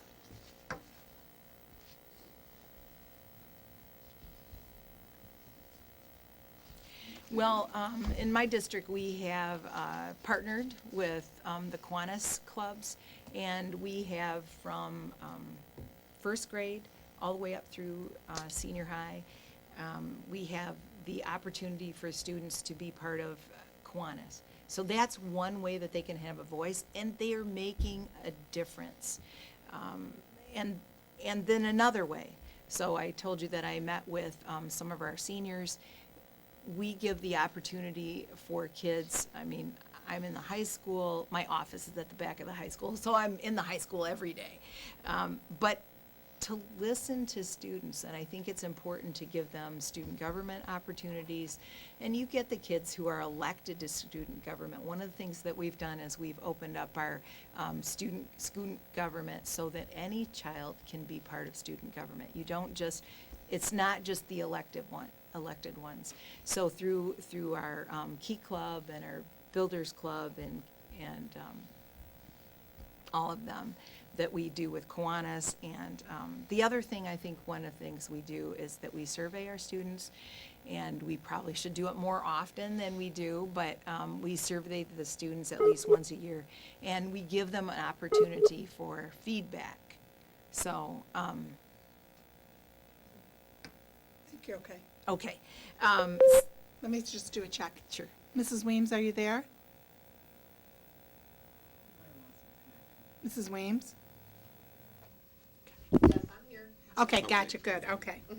We were hearing it, feedback on this end, we thought maybe we lost you. Okay, I heard it too. thank you. So it's important to engage students. The other thing I mentioned that I hire students as they exit, those that are going to be teachers, as they exit from school. You know, you've got to hire them early because you want them to be vested in your school district. And some of them run lawnmowers in the summer, some of them work in the office, all the things. So as we engage those students, I think I've learned a lot from them, and I think we need to listen to kids. I had an opportunity as I grew up to be on the Junior Board of Education in the Lansing School District, and I had an opportunity to really, I felt, make a difference on the district-wide stage, and to be a voice in the instructional council. And in a district like Farmington, that's large and has a lot of kids, I think those things would be a real positive thing for students.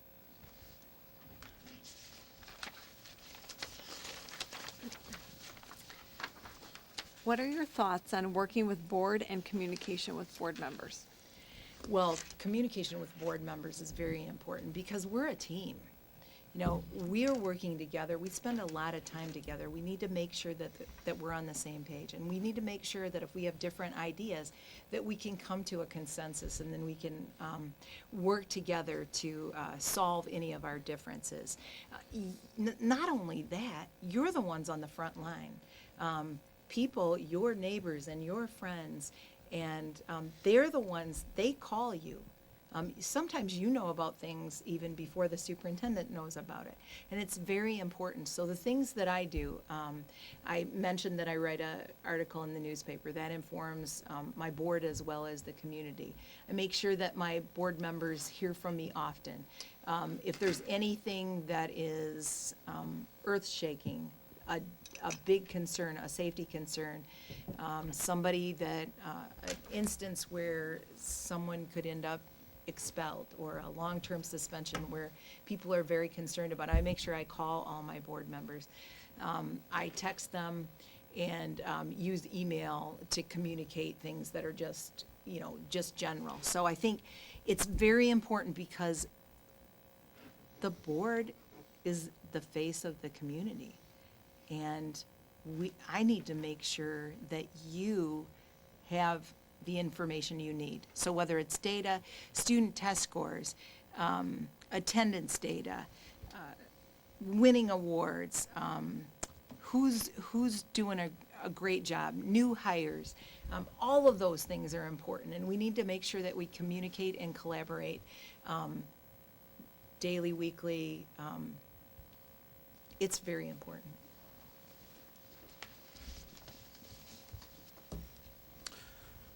During the input sessions, our stakeholders told us that they would like a superintendent who is highly visible and part of the community. What does this mean to you? Well, I told you about being in the grocery store and kids coming up and hugging me, so I'm highly visible. I go to basketball games, I go to the prom, I go to baseball games, I go to softball games, go to tennis matches, and even junior high track meets, field days. I mean, honestly, some of the best things you hear are from parents at field days. I think it's important to be visible, and it doesn't matter what size district you're in. The superintendent is getting feedback all of the time when they're visible. You see people, you hear positive things about your community. I get things that I put in my newspaper articles by being visible, and I think it's so important to be out there. I have a jacket with our emblem on it. Couple jackets with our emblem on it, T-shirts. My husband has T-shirts. I definitely, if you gave me the opportunity to work with you and lead your district, I would live in the community. I'd be a community member. I'd shop here. I love to shop, so that works out well. I think you would see me, and the people would see me everywhere.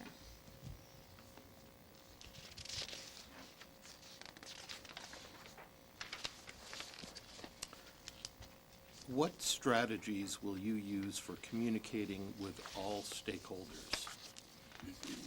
So one of the things that I do well is communicate with stakeholders. So I use Facebook, I use Twitter, we also use Remind in my district. I have a Remind. I'm not that great at, that's the only one that I'm not that great at. We use a website post. We have a news feed and a line feed.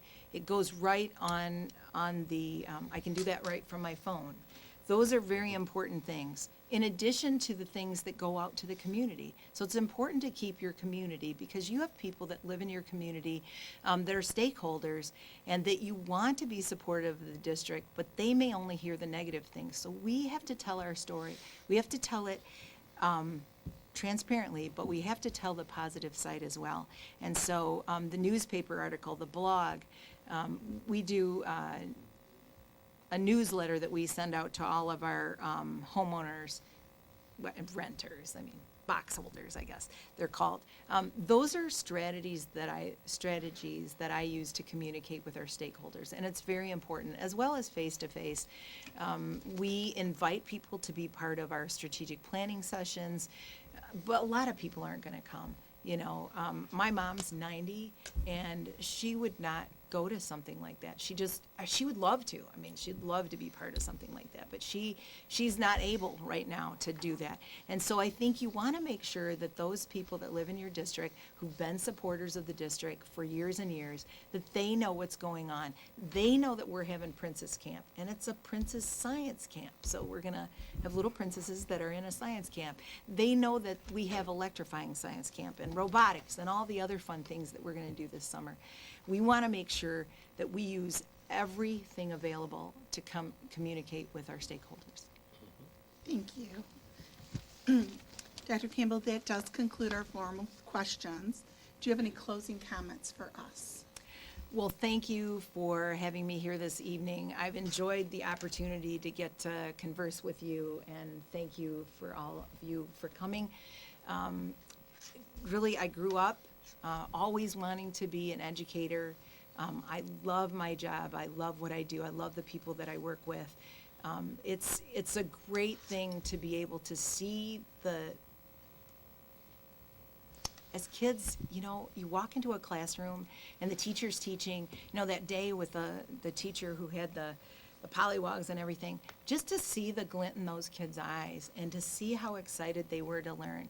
To see kids on the playground, and, you know, it's a really great thing, just a treasure that I get to do this every day. And so that positive spirit of communication and collaboration, that's what I'd bring to your district if you decided I was the right one. Thank you so much. We've appreciated our time with you as well as your interest in our position. As you know, we have several candidates we are interviewing, but we will be in contact should you be one of our finalists. So thank you again for coming tonight. Thank you, Pam. Thank you. Just a reminder to our audience, if you filled out a feedback form, please give those to Dr. Green.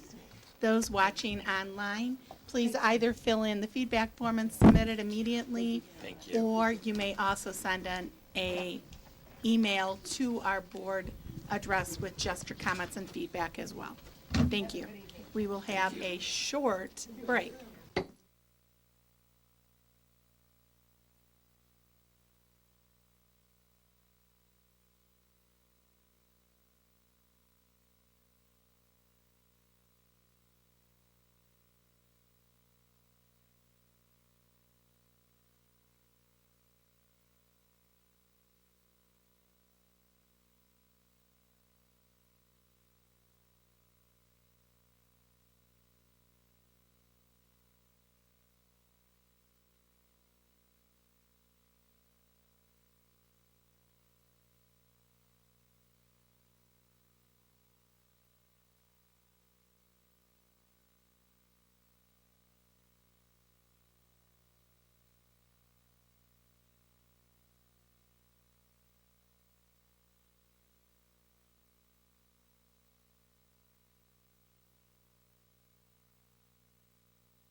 We are back in session, and we are prepared for our third candidate of the evening.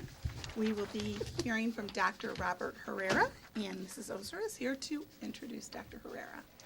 Thank you very much. This is our third and final interview for the first round of interviews for Superintendent of Farmington Public Schools. As you mentioned, we will be visiting with Dr. Robert Herrera, who is currently the CEO of Benton Harbor Area Schools. The only question we received about Dr. Herrera was early on, just people seeking clarification on the nature of the CEO status. And so just explaining that he was recruited vigorously by the state for that position because of his experience with school turnaround. I have been in contact with the state and also from the union in Benton Harbor, hoping that he doesn't get this job because he is doing important work there. I mean, obviously. The situation, though, is that the contract between the district and the state expires June 30th. And so that puts the entire arrangement into a different light. So that's the reason why I think that he has applied for this vacancy. And beyond that, obviously, we'll get to hear more from him this evening and get more information. Thank you. Thank you. Okay, we have our next candidate, Dr. Bob Herrera. Good evening. How's everybody tonight? Fine, thank you. Nice to meet you. Nice to meet you. You as well. Nice to meet you. Nice to meet you. Dr. Herrera, and I have you right over there where the water is.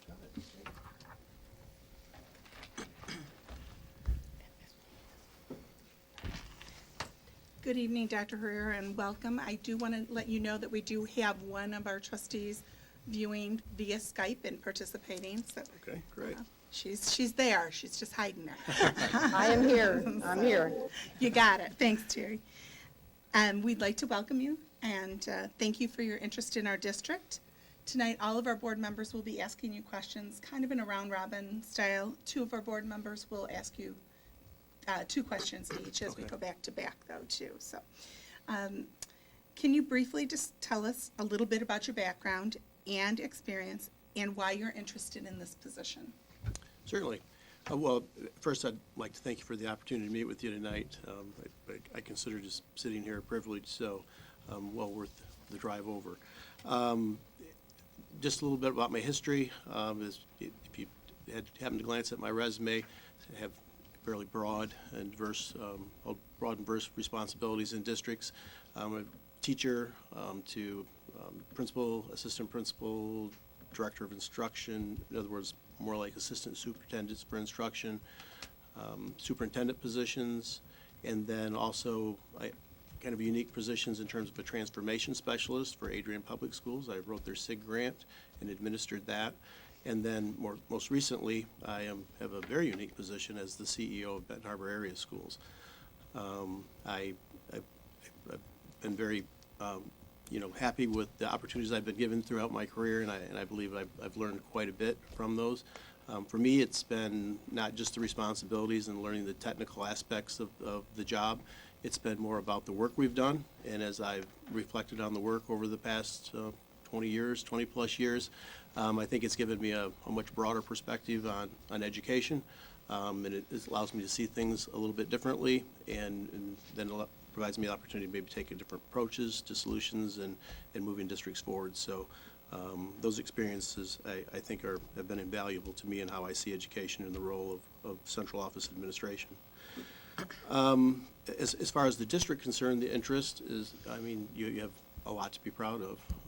As you look at the programming, very high quality programming, all the way from the IB to the CTE programs you have a very robust strategic plan, I believe. What I enjoyed reading in the strategic plan were the areas of strategic focus. I believe as a school and a community, you're focused on the right areas and the right initiatives. I also was, it was easy reading the fact that I believe your values and what I saw in terms of the outcomes and opportunities and experiences you wanted from your students were a good match for my values and beliefs. I think as a school community, if you can produce students with those skills and experiences, you're doing them a very big favor as you send them out into the global world. On a personal note, I am married. My spouse, Jennifer. If I were to make it to next round, I'm more than welcome to bring her back here and introduce you to her. So I'm just going to be transparent at this time and just let everybody know I certainly married up, and she's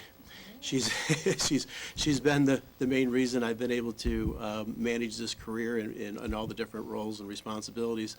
She's been so helpful in terms of protecting my time with the family when I got home. She's a therapist, so apparently it comes natural to her to take care of folks. I have also two children, Chris and Claire. They're both in college, so this is our first year as empty nesters, actually. Chris attends Kalamazoo College. He's a junior, and Claire is a freshman at Michigan State, and she just actually returned home. So I've been enjoying my time with seeing my daughter again. So basically, that's a brief overview of my career, my history, and a little bit of my personal life. Thank you. Our next question will come from Secretary Smith, and then we'll proceed in order from there. Okay. Please describe your leadership approach in developing an administrative team. From your experience, what steps did you take and what challenges did you encounter along the way? I think as you look at a district level administrative team that would include principals, central office staff, maybe other key personnel in the district, you take a look, you first focus on the group's ability to work together collaboratively, come together with common goals and in a manner of communicating and working together, which would include trust and open and honest communications. The challenges that typically come with teams is going to be within the individuals. Individuals have different strengths, weaknesses. Some are experienced administrators, some may be inexperienced administrators. So there needs to be a focus on helping each individual on the team grow as professionals, and their needs may be different. They may have different interests. And so in order to keep them involved and keep them interested and keep them part of the team, you have to also look at ways to grow the administrators. So a lot of mentoring may occur, giving administrators an opportunity to take on additional tasks or responsibilities also is helpful. Functioning as a team. A lot of times our administrators will actually mentor and help and support each other, either because they've been through a prior experience or just because it's better to work collaboratively with somebody on an effort.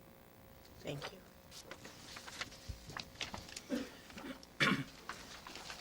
How do you provide staff development in your district, and how do you evaluate its effectiveness? I think the staff development would come through a process, focused either through school improvement or the district improvement plan on, upcoming initiatives or a review of our data where we know we have to address some weaknesses or some deficiencies. The model I've always used for staff development is more job embedded, and it's always been collaborative. So we will get our sit and get, and we'll learn the technical aspect of it, but then where the return on the investment comes is our ability to apply that within our classroom setting effectively. So we always focus on a co-planning, co-teaching, and providing feedback with teachers and mentor teachers. And I've usually committed to instructional facilitators or instructional coaches for support. And so what that typically transpires in is, a teacher will actually sit down with another teacher, co-plan.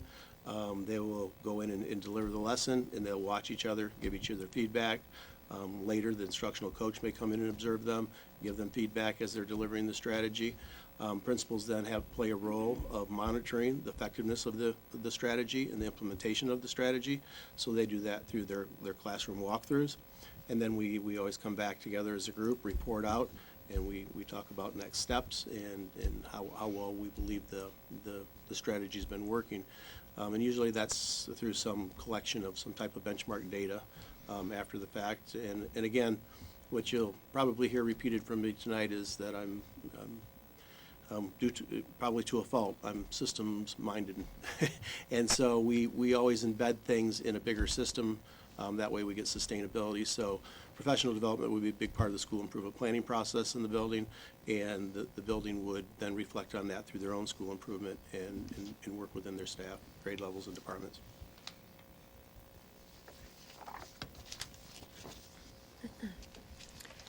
How would you assess and enhance the current Farmington Schools strategic plan? Well, that would be a tough one, just, being a new visitor to the district. Like I mentioned earlier, I think the strategic plan areas focuses were perfect for certainly a school district this size, and it was robust in terms of wanting to reach, higher end goals, and it also had some future-focused initiatives in it and opportunities for innovation, or at least to take risk for innovation. So I think, the first thing to do would be to gauge at how far you've gotten on your strategic plan. And you could typically do that through focus groups or working with the goal area committees. And once I had a good handle on that, then I believe that then I could figure out, what my role would be to continue moving you forward on your strategic plan, what areas we need to recommit to and bring back to life and move forward, what areas we may have reached a certain level of implementation so that there's sustainability, and then we can redirect our work. So I think the first part of the strategic plan would be me being on the learning curve, doing some fact finding, figuring out what's occurred over the last 4 or 5 years, and then working with the board to develop a plan on next steps and setting priorities, and then developing extensions to those goals and working through the committees. I think my leadership capacity and my experience in areas of strategic planning, and certainly the areas of focus that you have, would allow me to quickly catch up with the group and figure out next steps.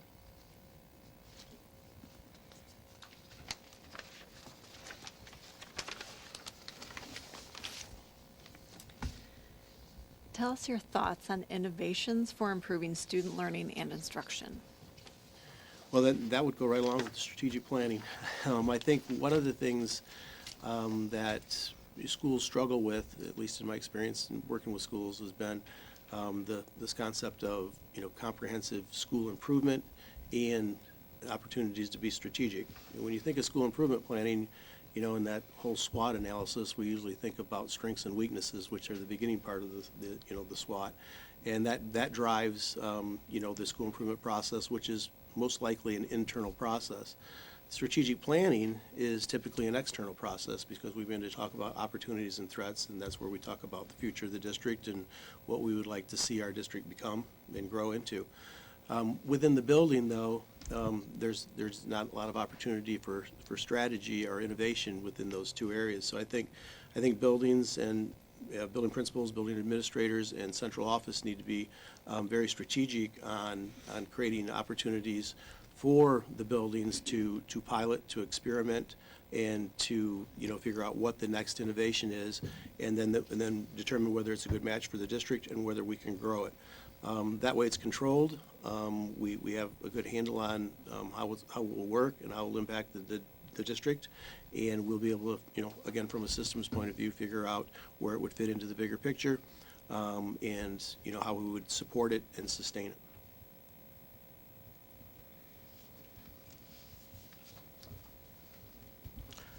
How would you approach the issue of diversity in the district in regard to hiring practices and providing an inclusive learning and work environment?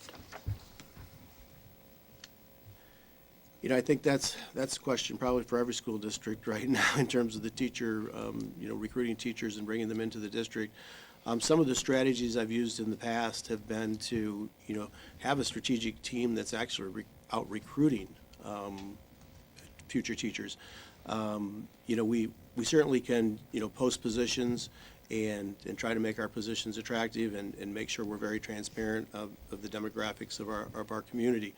But I think the best way for, making sure that we're very intentional about bringing teachers in and targeted is to get out there and recruit, to look for, opportunities to, partner with universities, to begin to offer, mentorships or internships for potential teachers, to grow our own teachers, and to just look for strategies above and beyond the typical approaches to, just posting positions on particular websites.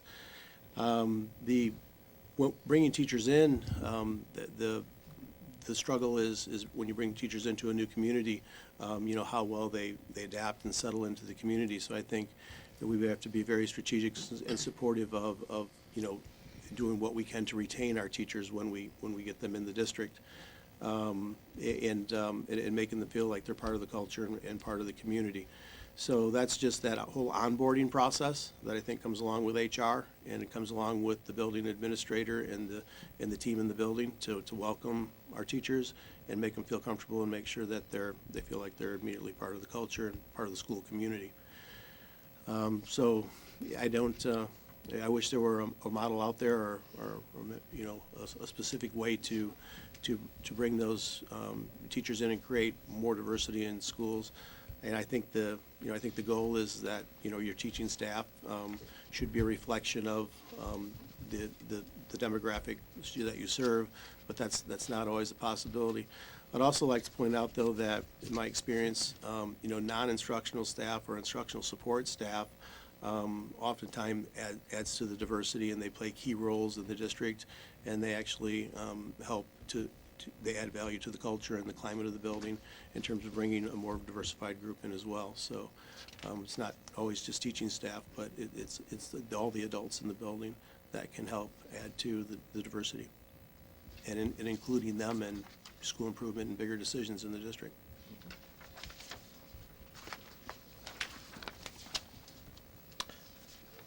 As a school leader, which administrative responsibilities do you prefer to perform directly, and which do you prefer to delegate?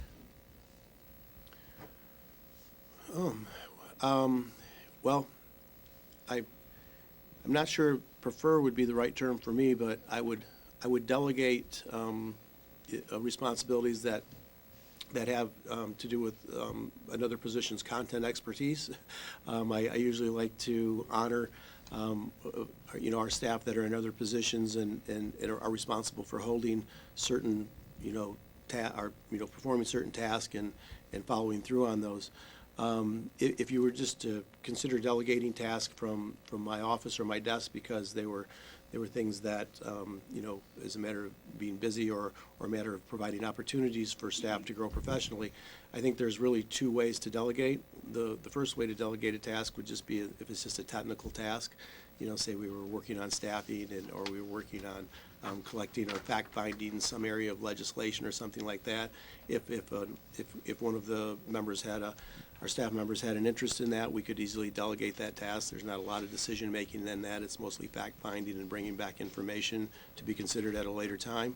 Those are probably more delegating. Other times you would delegate as opportunity for professional growth. In the sense when you delegate those, then I would still like to, take on the role more of mentoring, helping set parameters, helping coach, and maybe guiding the person through that so it wouldn't be, complete delegation, but there would be supports and continued conversations around that.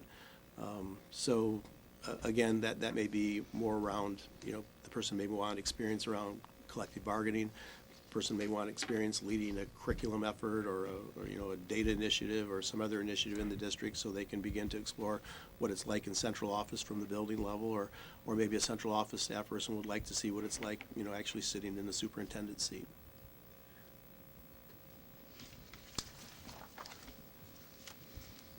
What is your philosophy of leadership as it relates to employees? Tell us what you have found to be the most rewarding aspect of leading others and the most challenging. This was very easy for me. It's in educators, the most rewarding thing is after we've started an initiative and followed through with the initiative, it's just a sense of efficacy. I see teachers feeling very proud and even willing to take on more responsibilities and take on additional tasks when they have this sense that they can actually make a difference in students regarding their performance and their growth, their academic growth. And not just with academic growth, it's also social and emotional behavioral growth. When we build teachers' efficacy around creating classroom environments that address those behavioral and emotional needs and students grow academically, that's also a success. From the administrative standpoint, as you talk about, the collective efforts of the building. They're very proud of their building, and they like to, celebrate their accomplishments. And in the end, that sense of accomplishment, I think, really brings folks together, not just with the efficacy piece, but also feeling like they're part of a school community, and they've earned this sense of pride and respect for each other. So I think as I mentioned in a lot of my past positions, we've had a lot of successes, and we've accomplished quite a bit as a team, and all the way from the building level to the central office staff, and even with the Board of Education.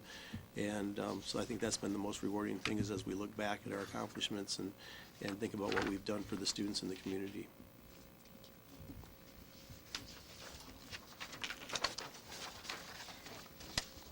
What specific capabilities might set you apart from other candidates? Again, I'm going to have to say it's more of the systems piece that I seem to be, noted for with the groups I work with. And I don't know if that's a fault or not, but it comes with certain challenges in terms of the way my mind works. So I'm one of those folks that really think in terms of frameworks, conceptual maps, very theoretical, abstract. And then I typically rely heavily on my team to, put those in more manageable steps and help to communicate those as we implement. And then, also begin to address, the different types of staff we have out there. Not all staff just believe in, ready, fire, aim approach. Let's just do it for the sake of doing it. Some are more relationship, some are more value-based, some are more emotional. And I think we need to consider the needs of all of our staff as we bring them through a change process or work towards, a goal for the district. So that level of communication, I rely heavily on my team to help support and communicate. Thank you.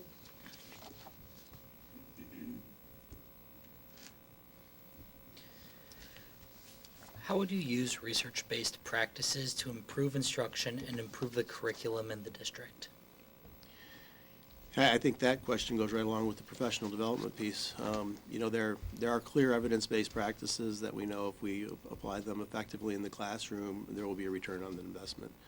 And again, I think that just comes to a commitment and making sure that our teachers are aware of why and how the strategy works, and they understand what the demonstrated behavior of the student should be if the strategy is working effectively, and we should have a way to bring staff together then in the end through the school improvement process to be able to talk about and share ideas and strategies on how it's worked and how they've implemented it and some of the challenges they've had with it, so they can learn from each other and grow.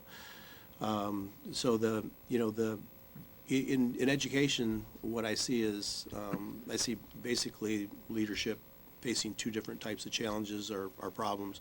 One are technical problems, and technical problems have solutions. There are evidence-based strategies, or in a management position or financial position, there are specific protocols and strategies that you use.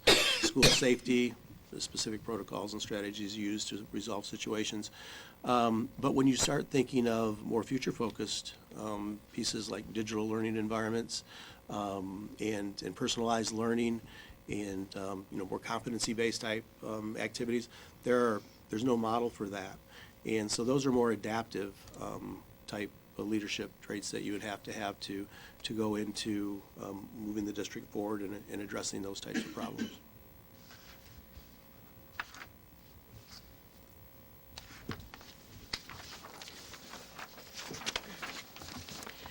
Most districts have had to make budget cuts.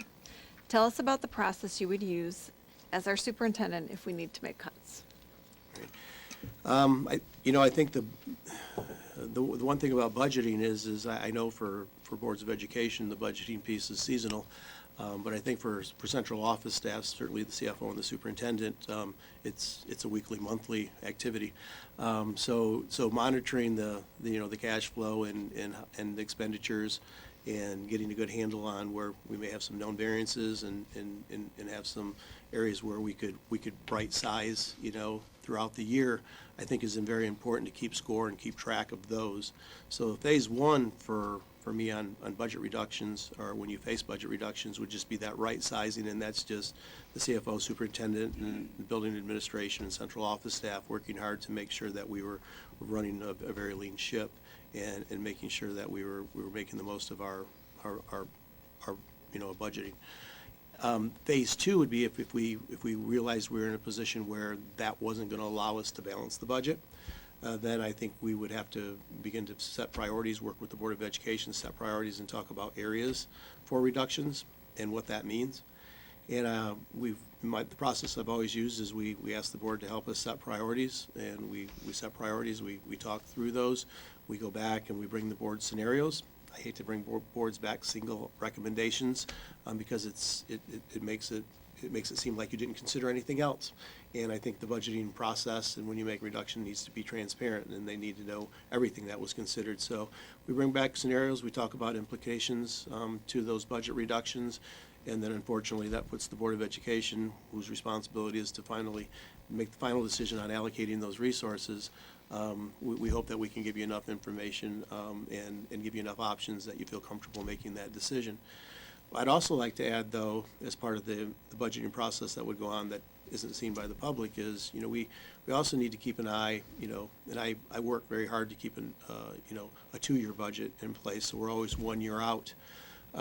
Because when you get in a position where you're going to have to make budget reductions that are going to impact services and programming and opportunities for students, then it's much better having being a year out to focus on how you're going to make those cuts, how the programming can evolve, what you could do differently, rather than sitting there in March, April, and May and saying, oh, we just have to cut this money and we're forced into cutting this program without any creative thought. So again, working with the CFO and the building administrators, we'd always be planning for the future, looking for areas that we could cut in the future if needed, or be very cognizant of areas that we're placing money that was a reoccurring expense if we didn't have to.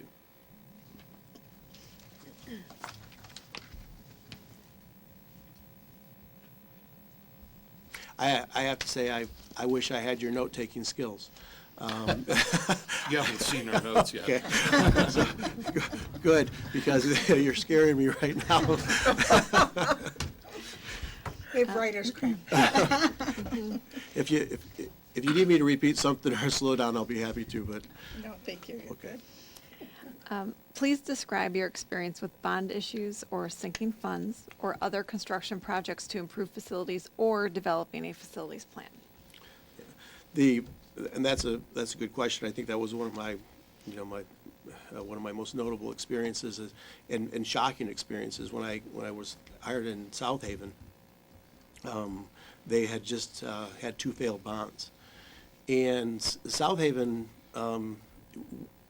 had some academic problems and some financial problems when I arrived to the district. So there was a community perception that there wasn't a lot of support of the high school, and the high school was probably the building that needed the most support, infrastructure, and hadn't been touched in years.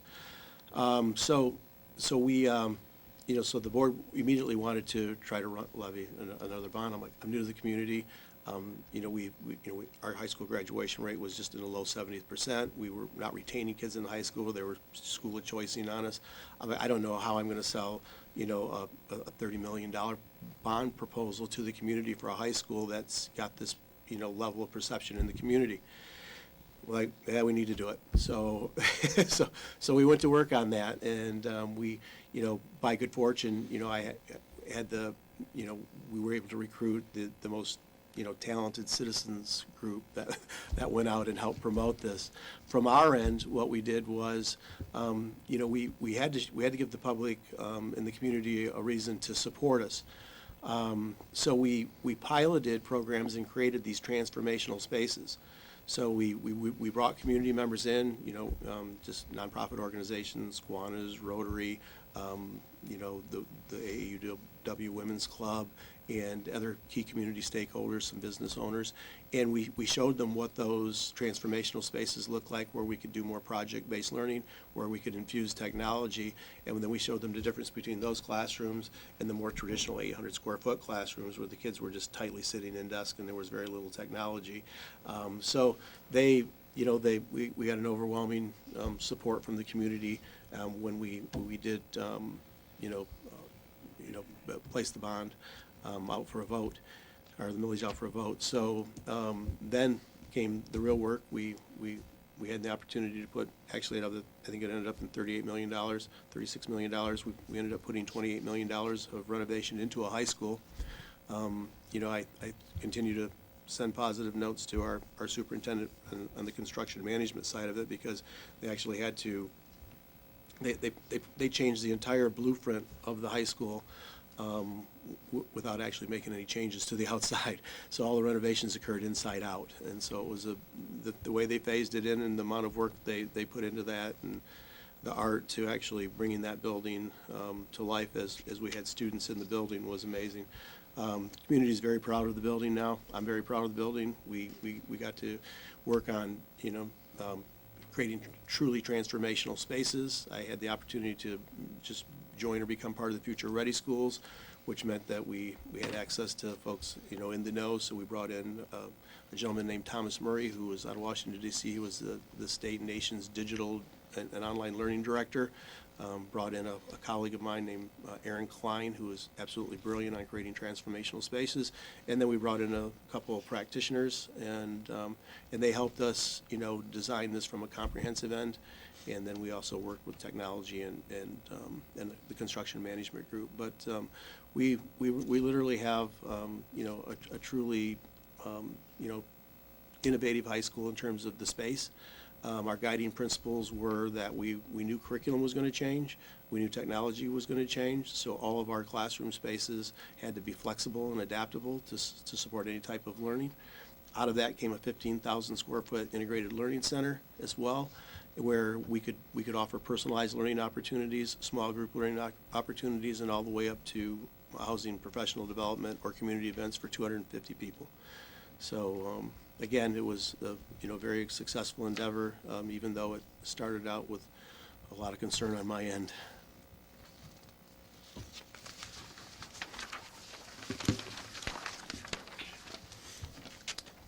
Tell us about a challenge that you faced and addressed as an educational leader. Would that be addressed successfully or met with opposition? I have to say that the biggest challenge, and there's, I have to be honest, there's not a lot about the work I'm currently doing in Benton Harbor that would be relevant to this school district. It was one of those, I was recruited for the position. It was, this conceptually this agreement that would partner Department of Ed and Department of Treasury and myself to really try to reform the school and bring in outside resources and supports to help support the school that probably wasn't in a position to turn the school around itself. Unfortunately, due to some legislation and some change in leadership at the state level, the cooperative agreement will no longer be in place, which means that I'll no longer be the CEO. The board will come back. And that's kind of what the papers mentioned. But the reality to the situation is that due to the loss of the cooperative agreement, we don't have access to all those additional supports from MDE and Treasury right now. And those are a must for the Benton Harbor School District if they want to ever get out of debt, create a sustainable budget, and be able to provide the academics to the students that they deserve. So I find myself in a tough position because, I was appointed, so I'm not extremely welcomed by the community as an appointed state employee because they really haven't had control of their district for about 10 years. It's been governed by the state to some extent. I think my position was really the final of that because I ended up with all the board's full authority. And so right now I'm working very hard to lobby at the state on behalf of Benton Harbor to have access to those and to let Lansing know the sense of urgency and the true need for Benton Harbor at this time, so that they can take advantage of those and they continue to get support. I'm not saying that Treasury and the Governor's Office and, the Department of Ed won't come through, but time is of essence in Benton Harbor, and somebody needs to make a decision here very quickly. So that's been the biggest, most recent challenge I faced, both, on a personal level and professional level, honestly.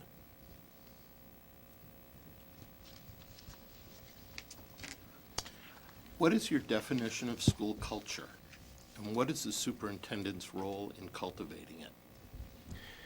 Yeah, interestingly enough, I would say with school culture, I would say the governance team and district leadership team create certainly district school culture. With the school culture within the buildings, that's obviously due to the teacher leadership in the building. But we create school culture by the drivers we choose to influence or move the district forward from a leadership position. So if you think about this, we could choose drivers that just call for accountability and compliance. So what do your schools look like when you do that? Versus what if we choose drivers that increase capacity and try to improve capacity to get things done? What if we, choose a driver that just focuses on individual accomplishments versus choosing drivers that provide structures and supports for group work and group effectiveness? That actually determines what the culture looks like. And I believe that sends a message about how central office feels about their employees and how we want to empower them, how we want to work collaboratively with them. One of the biggest drivers right now is the one just about every district talks about, and that's the technology driver. Is technology the driving force? We just want to make sure devices are in all the classrooms, or is our focus really on instructional delivery systems that address the needs of students and allow students to learn in different ways through the use of technology? So again, it's the message we send, it's the drivers we choose that will help shape the culture of the district. On the other end, I think, we also shape culture by who we are and how we serve the district. So, my role out there, networking, developing relationships with staff at the level that I possibly can, and being visible and supportive and engaged and in the know about what's going on in the buildings, I think also helps develop a school culture from the district level.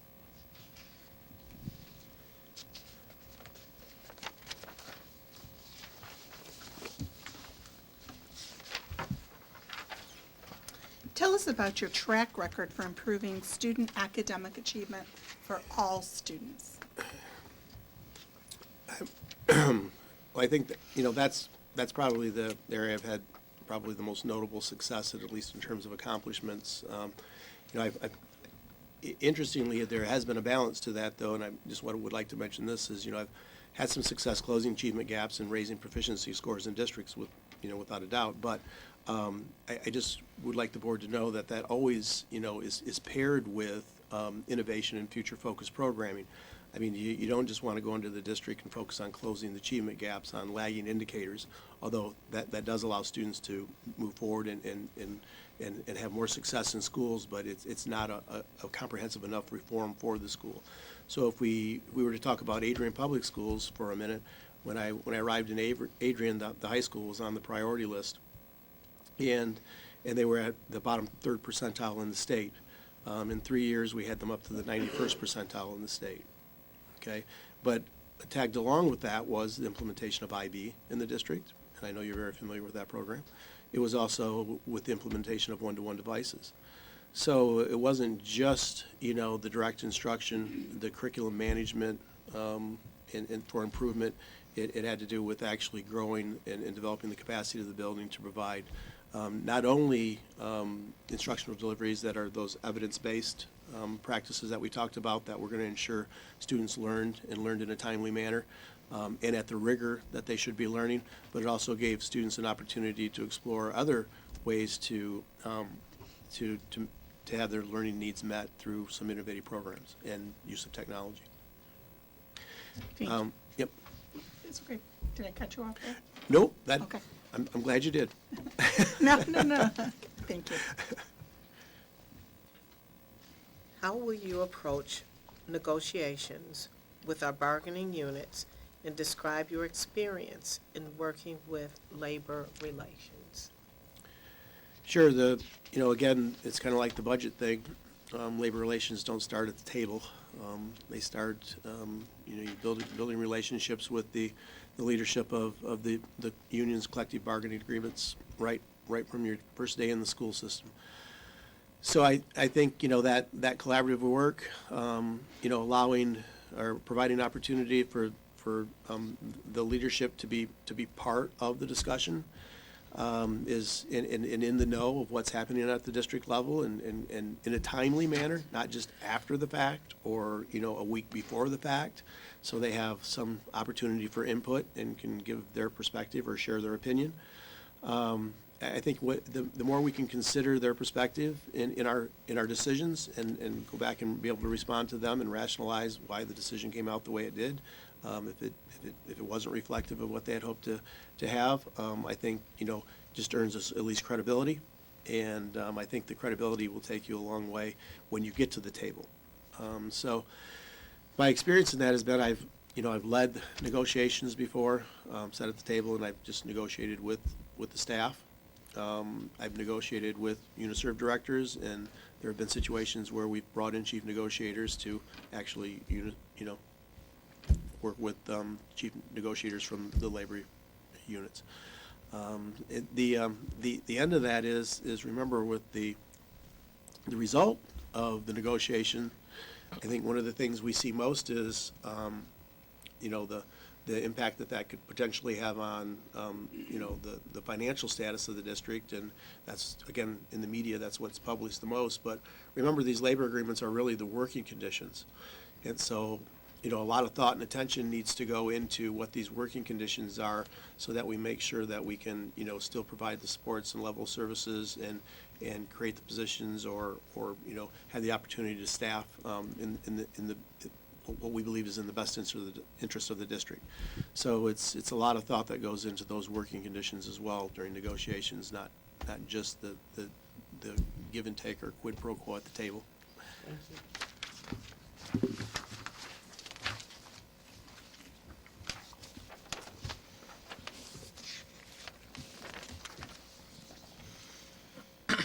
What is your approach to educating the whole child? Well, that is one of the top 10 in 10, so, we've got to say that. But I do believe in it, and I think that the fact that the Department of Ed has considered that and provided guidance on it has been very helpful. As a matter of fact, the person that wrote or produced the curriculum for social emotional competencies for the Department of Ed is actually working with us in Benton Harbor to help provide those supports and train our teachers on those competencies so we can build the capacities in our students. And so, yeah, I think the whole child approach is I think something that we always knew we should be doing, but I don't think we had really the hands-on guidance around it and the resources and the supports for it. And so I've really, and I joked at first about it being one of the top 10 in 10, but, I find myself going there for resources and looking at the guidance from Department of Ed on that. One of the interesting things in my career is I just happened when I got into South Haven to come about finding probably one of the most innovative and creative and talented food service directors that you could possibly find in the state or the nation, honestly. And what I saw was the amount of nutrition education that went on with our students was huge. We had farm to school there, but we also had fresh fruits and vegetables. We had salad bars starting at kindergarten all the way through high school. I still joke to this day. I would go over to Maple Grove Elementary, and they would try to convince me that the number one item on the salad bar for first graders was cottage cheese. And I just, I never could just grasp that, maybe because of how I feel about cottage cheese, but nonetheless, the food service staff could get our students to try all these food items, and they would expose them to a variety of food items, and they certainly helped our kids make better choices. And I know that had an impact on our students throughout the day. And so I firmly believe, the food service department was truly part of our culture, and I know they added value to our students' learning.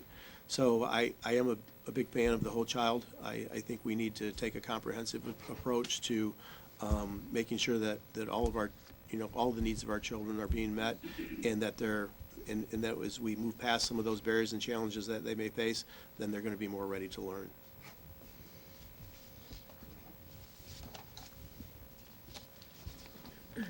How would you engage students and listen to the student voice? Now that has been not a problem for, majority of my career up until a year ago, because my children were in school. So I had, walking the buildings and the weekends, I was always getting, advice and comments from the kids. So because my children were involved in the school and in sports and things that I'm very visible, and I knew a lot of the kids, and I knew a lot of the families, starting from the Peter programs on up. So that's just been, part of the job that, was a, kind of a benefit as a parent to be that involved in that and have it part of your job and to actually be part of the community. So now it is different though. I don't have children in the school any longer, so making connections with students is a little bit tougher, and organizing and figuring out what their needs are and how they feel about the school has been a challenge. I would like to say that, I've had a couple opportunities to meet with the students in Benton Harbor, and that would be my first experience strategically getting out and meeting with students, other than just being invited to National Honor Society and their meetings and being part of those regular routines that students are involved in. But that's where my heart certainly goes out to those students in terms of the challenges they face within their school environment. They're just like any teenage student that we would know, and they have the same hopes and dreams and wishes, and to at least acknowledge the fact that we're working to address their needs to provide a higher quality education for them, so that they can feel that they're being treated the same as the students in neighboring districts has been heavily on my mind. So the kids have been great, honest, upfront with their comments, and they actually have taken a lot of initiative themselves to help change the perception of the district. As a matter of fact, we had 4 students at the board meeting last night that produced a music video, and so we'll begin to air that, and it was very well done, and it was, they had professional support as design it and film it, and so a very talented group. But the kids need to feel like they have a say in their school, and they feel like they need to be part of the school and what's happening to them, certainly. And I would have to say at this point in time, I haven't addressed that, their needs and concerns as effectively as I wish I could.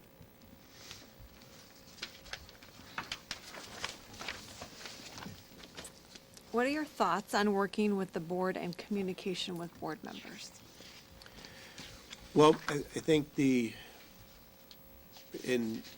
as I sequentially think through this, I think with the Board of Education, I think it comes first is trust and mutual understanding, and then I'm assured that I'm going to get honest and open communications. And I think that's the ultimate goal. Working with boards of education, the very first thing that we do is, or I try to facilitate a discussion around, is how you'd like information and what information you expect to have and when you expect to have it. I've had board members just say, I'm fine with you sending me that Friday board brief. If I have any questions, I'll give you a call. I've had board members that, really like to sit down and do face-to-face meetings, so, to make sure they have a full understanding of things, so I will address, what their needs are and how they like to receive information. So really, I work at the will of the board, and to keep you fully informed and equally informed is my duty. It's my responsibility. So I would defer to you on how you'd like that communication coming, the timeliness of it, and then we can sit down and talk about, what levels of communication will actually come your way, so you're not flooded with too much.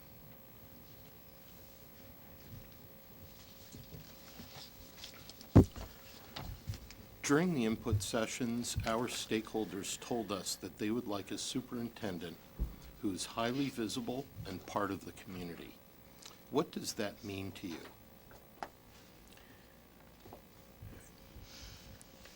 For me, it means that I don't go to a football game and sit in the stands and watch the game and then have an opportunity to talk with folks about it on Saturday. I think I position myself in a highly visible spot, and I greet people when they come in, and I introduce myself, and I make myself accessible to the community. I think it's also being involved in community organizations. I know this is a fairly large community, but typically there are spots reserved for superintendents.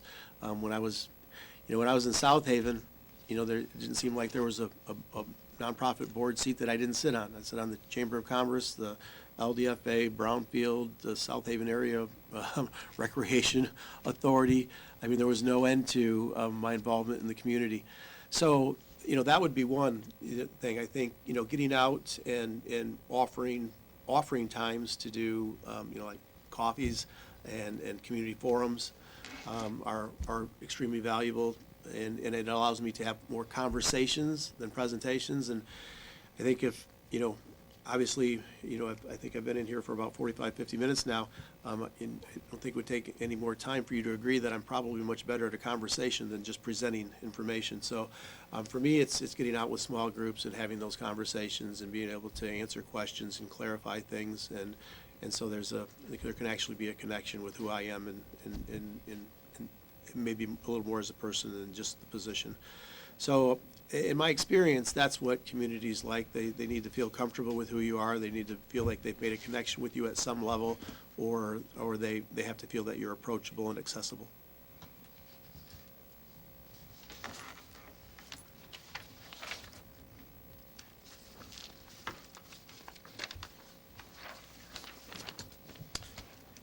What strategies will you use for communicating with all stakeholders? I think that's got to be very strategic.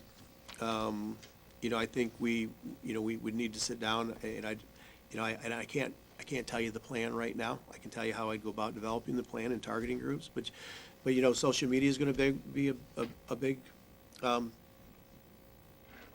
channel for communication.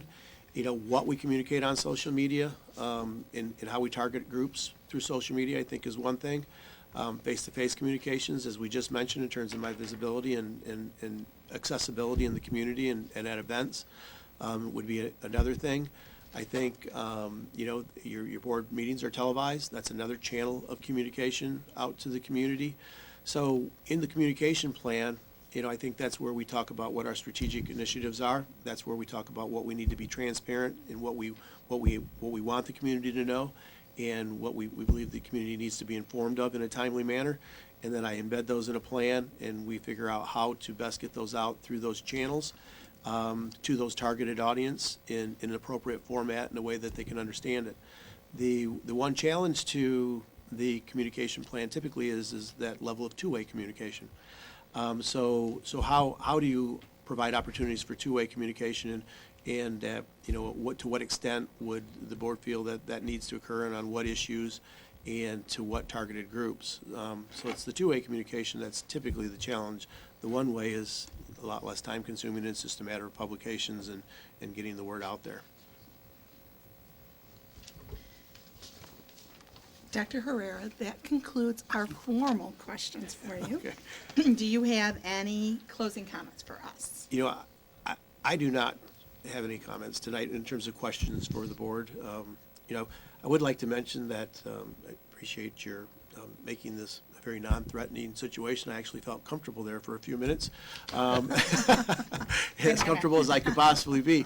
But again, I just want to thank you for the opportunity to meet with you tonight. Again, I know this is a very, very challenging task for boards of education, and I wish you the best. Public education and the kids in the community deserve good leaders and effective leaders that are good matches for the district as well.